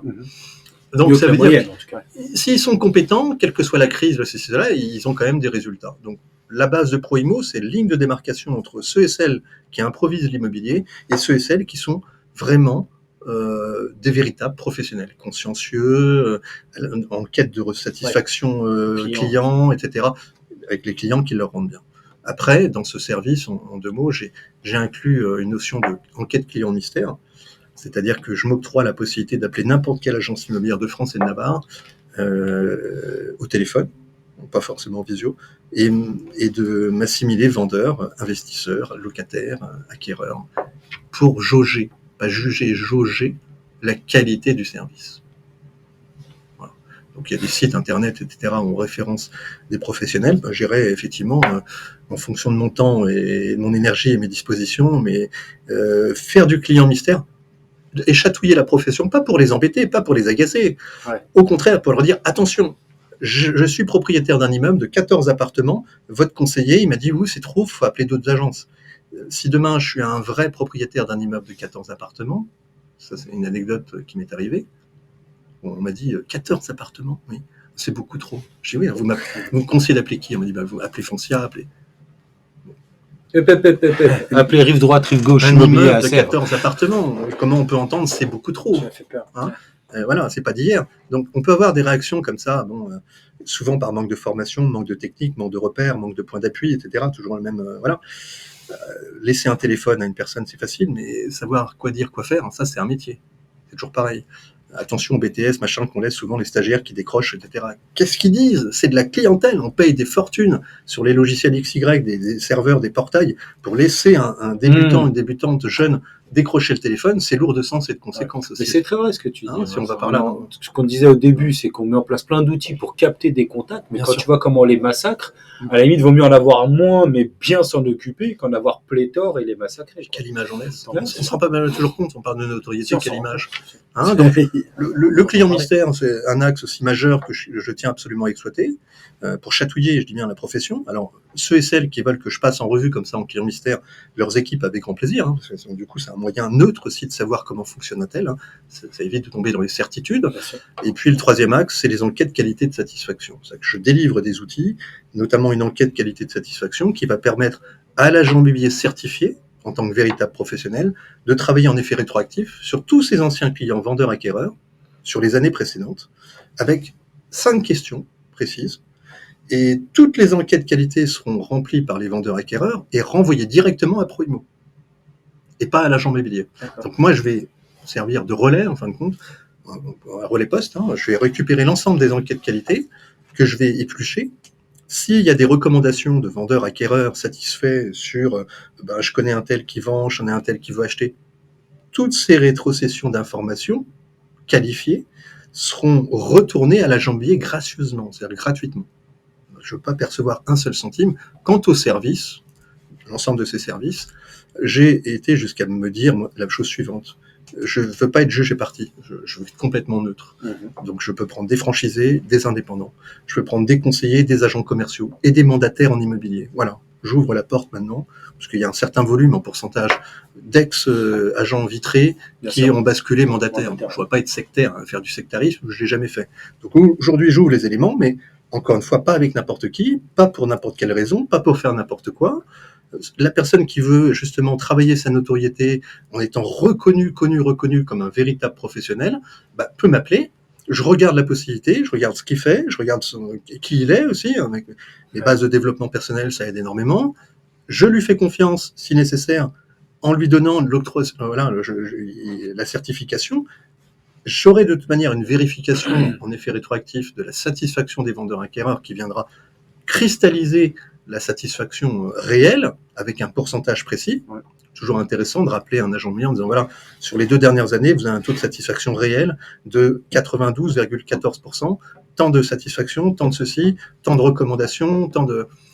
Voilà, c'est pas que des chiffres, c'est pas juste des étoiles, 1 étoile avec 5 étoiles, avec merci, bravo, félicitations, ça pour moi ça veut rien dire. C'est un bon début. Point d'amélioration. Ça me renvoie à mon passé, avec mon premier mariage, où le livre de mariage c'était bravo, félicitations, il manquait bon courage.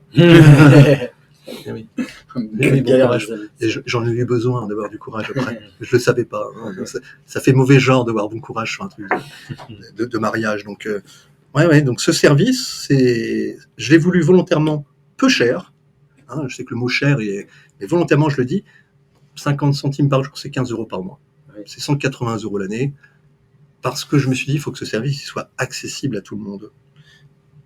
Qui ne serait potentiellement pas prêt aujourd'hui à mettre une pièce de 50 centimes d'euros, c'est-à-dire 15 € par mois, mais 50 centimes, pour défendre son professionnalisme, défendre sa crédibilité, certifier effectivement qui il est, certifier la satisfaction, le tout en effet rétroactif, pour avoir des recommandations et asseoir ses mandats exclusifs avec ses vendeurs, asseoir la satisfaction de ses acquéreurs. En tout cas, ce service, en une phrase, il n'est pas fait pour gagner de l'argent. Tout le monde peut parfaitement le comprendre. 15 € par mois. Par mois en plus, je dis par jour. Oui, 15 € par mois. Voilà. À l'âge de mes 55 ans, déjà, 55 ans, 33 années d'immobilier, j'ai eu le bonheur de commencer tôt dans l'immobilier, contribuer, le mot est juste, à, j'allais dire, redorer le blason de l'agent immobilier. Mais c'est notre mission qu'on s'est confiée avec Mika aussi. C'est une noble cause. Et on est ravis le blason tout seul déjà. Et oui. Dans n'importe quel domaine, il y a une certification, il y a une qualification. Dans l'immobilier, n'importe qui peut rentrer et s'improviser et dire et affirmer qu'il est professionnel. Bon, je voudrais servir de régulateur par rapport à ça. Comme dans mon domaine, quand j'interviens dans des équipes commerciales, je vois bien qui est réellement débutant, qui est réellement confirmé. Donc voilà. Alors justement, pour nos téléspectateurs, pour ceux qui écoutent, les auditeurs, les téléspectateurs, ils nous écoutent, ils nous regardent, bref, pour vous, messieurs, dames, ils nous enregistrent aussi peut-être. Je sais que tu as un côté un peu itch, c'est-à-dire que tu fonctionnes beaucoup par recommandation, de bouche à oreille, etc. Mais si quelqu'un veut te contacter, quel est le moyen le plus simple de le faire du coup ? Alors, moi je le dis, c'est aussi un de mes dogmes. Je me suis dit depuis très avant que je sois dans l'immobilier, que quoi que je devienne, quoi que je fasse, quoi que je réalise, je laisserai toujours ma porte entrebâillée. C'est une des promesses que je me suis faite à moi-même. Je trouve que c'est essentiel de se faire des promesses à soi-même avant de chercher à faire des promesses aux autres. Voilà. Et donc, oui, alors une personne aujourd'hui qui a des besoins, qui a des vrais besoins d'être dissocié, etc., qui fait un certain volume, hein, on l'a vu, voilà. Il a juste à m'appeler. Hein, mes coordonnées sont sur Internet. Hein, Denis, c'est mon prénom, D-E-N-I-S, Beauville, B-E-A-U. VI2LE, B comme On Bernard. fera un rappel voilà. certainement. Et donc, la personne se connecte, elle me trouve facilement sur les moteurs de recherche avec mon téléphone, elle m'appelle, elle m'envoie un mail comme elle veut. On prend un premier contact en visioconférence qui dure un quart d'heure, 20 minutes, pas forcément téléphonique, j'aime bien voir les personnes avec lesquelles je suis en contact, autant que possible. Au travers de cet élément, on communique, on voit la faisabilité. Si c'est possible, on regarde sur l'attribution et la certification. Et puis après, tout le travail va se faire d'authentification sur la vérification des enquêtes qualité de satisfaction. C'est le plus simple possible. Donc la personne, j'allais pas dire n'hésite pas, etc., parce qu'il y a une négation, etc., vous voyez, comme vous voyez, n'hésitez pas à me contacter sur les mailings. La personne me contacte. Contactez-moi. Et puis je suis prêt aussi, je l'ai mis sur une dernière interview sur la présentation ProImo. Si besoin est, il y a 36 000 communes en France, 36 000 villes. Donc si, par exemple, j'arrive à fédérer 36 000 agents immobiliers sur les 36 000 communes, je peux donc facilement octroyer l'exclusivité de ce service à une structure, mandataire, agent immobilier, par ville, si nécessaire. Voilà, c'est pas l'objectif initial, mais je reste ouvert aussi, pourquoi pas. Ouais. Il y a cette parce que tu as fait ça pour justement rendre service à la profession, donc tu es à l'écoute de la profession. C'est ça. Et du coup, tu peux t'adapter. C'est exactement ça. C'est comme les macarons de voiture, comme je dis, il y a 2024, ça changera de couleur le macaron 2025, puis 2026. Ce qu'on avait, nous, sur les vitrines. Non, les vitrines de nos voitures, ça n'existe plus. J'ai pris le relais par rapport à ProImo. Ok. Et Denis, avant de conclure, j'ai une question. Combien il y a de marches sur la pyramide de Maslow ? Alors, merci Christophe. Je te remercie de cette question parce que c'est vrai qu'il ne se passe pas un mois et encore sans que je fasse cette remarque. Je la faisais cette remarque encore vendredi dernier, pour tout dire. J'ai beaucoup de respect et d'empathie aussi pour tous ceux et celles, les anciens. Et il n'y en a pas tant que ça, mais il y en a quand même un certain volume qui ont sérieusement travaillé sur le développement personnel. Je ne parle pas de ceux et celles qui ont récupéré des brides et qui font des conférences, ça c'est autre chose. Mais donc je pense à Socrate, je pense à Thalès, je pense à Aristote, je pense à Jung, évidemment Carl Jung, je pense à Abraham Maslow, à Henri Murray. Bon, ta question est précise. En ce qui concerne Abraham Maslow, on parle de pyramide, la pyramide d'Abraham Maslow. Bon, très bien. Alors, Abraham Maslow, quand même, a travaillé sur les besoins des êtres humains pour disséquer 6 besoins, comme tu le sais, Christophe. 6 besoins. 6, pas 5, 6. Quels sont-ils ? Il les a gradués par ordre de priorité. C'est pas moi, là, c'est Abraham Maslow qui dit ça.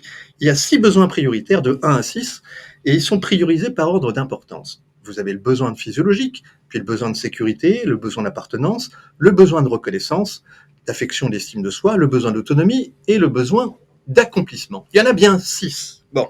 Sauf que sur des décennies, y compris sur Internet, vous allez sur Internet, chers auditeurs, téléspectateurs, vous allez regarder dans les livres de best-sellers, il y a 5 besoins. Il y en a plus 6.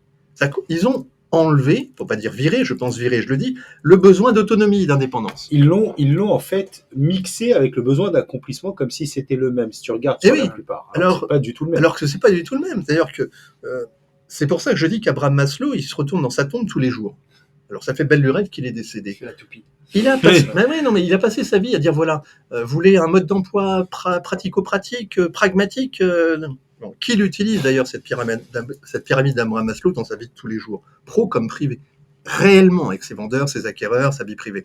Souvent, on a transformé cette notion-là en culture, pas en connaissance, pas en savoir, en culture, c'est culturel. On dit oui, je l'ai appris dans les écoles, pour mes études, je ne me rappelle pas, et puis je l'utilise jamais. Ouais, bon, ok, d'accord. Résumons.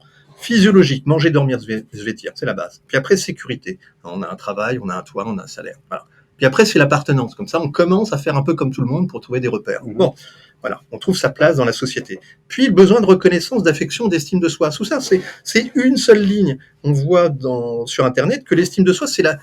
Merde, quoi. Alors voilà, ça déboîte, etc. On touche tout de suite l'accomplissement. Non. C'est reconnaissance, estime de soi, affection. Voilà. Je dis d'ailleurs que l'être humain, dans ses traumas, impacte sur l'un des trois, voire les trois.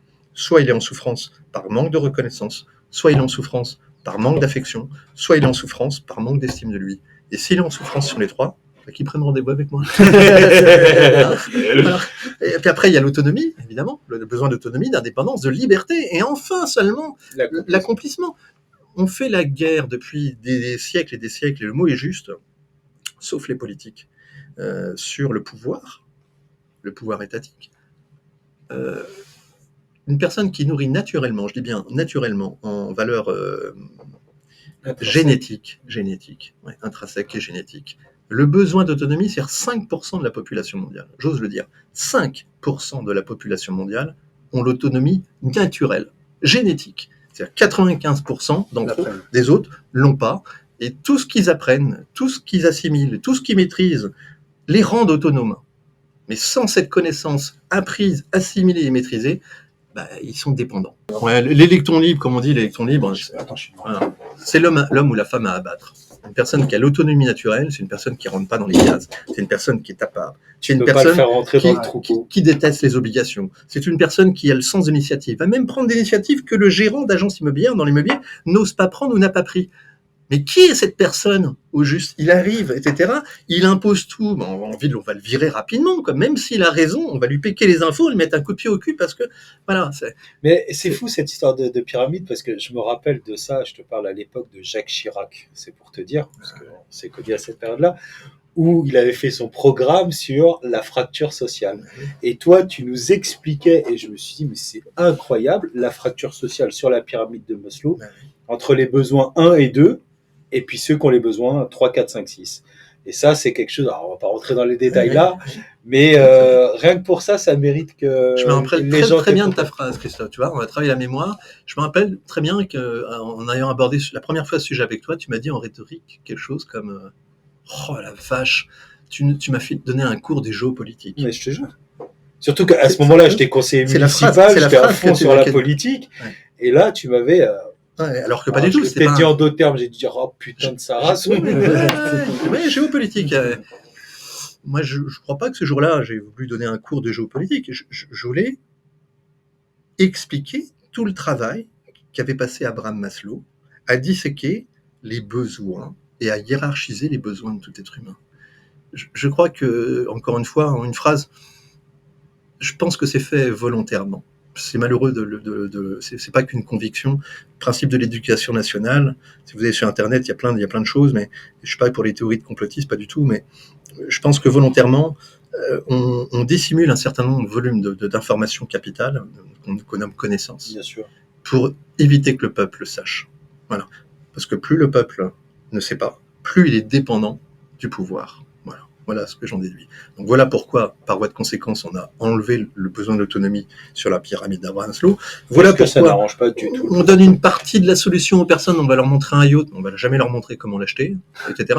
Voilà, donc ça fait rêver, on aime bien faire rêver les gens, mais on veut pas vraiment qu'ils cristallisent leurs rêves. C'est-à-dire qu'on veut demander aux Français dans l'immobilier qu'ils deviennent propriétaires, mais en même temps, on les aide pas trop à accéder à la propriété. Et quand ils sont multipropriétaires, on va mettre des nouvelles lois comme ça qui vont handicaper cette accession. C'est presque paradoxal. C'est que, attention, alors là, c'est le libre arbitre de tout le monde. On est heureusement tous libres de notre propre vie. Heureusement. Donc, j'invite tout le monde à se donner les moyens de ses ambitions, après tout. Mais attention, on ne tombe pas dans le panneau. Ni à vendre, ni vendu. Celui-là, il coûte plus cher. C'était une conclusion. C'est un super mot de conclusion. Je crois qu'on va pas faire mieux. On a conclu en même temps. Denis, merci infiniment. C'est super enrichissant. Merci beaucoup. C'est un plaisir. Vraiment, c'est un plaisir d'avoir partagé ce moment avec vous. Et avec les auditeurs, téléspectateurs aussi. Merci, Denis. À bientôt. Et on efface tout. Tuc. Sorry.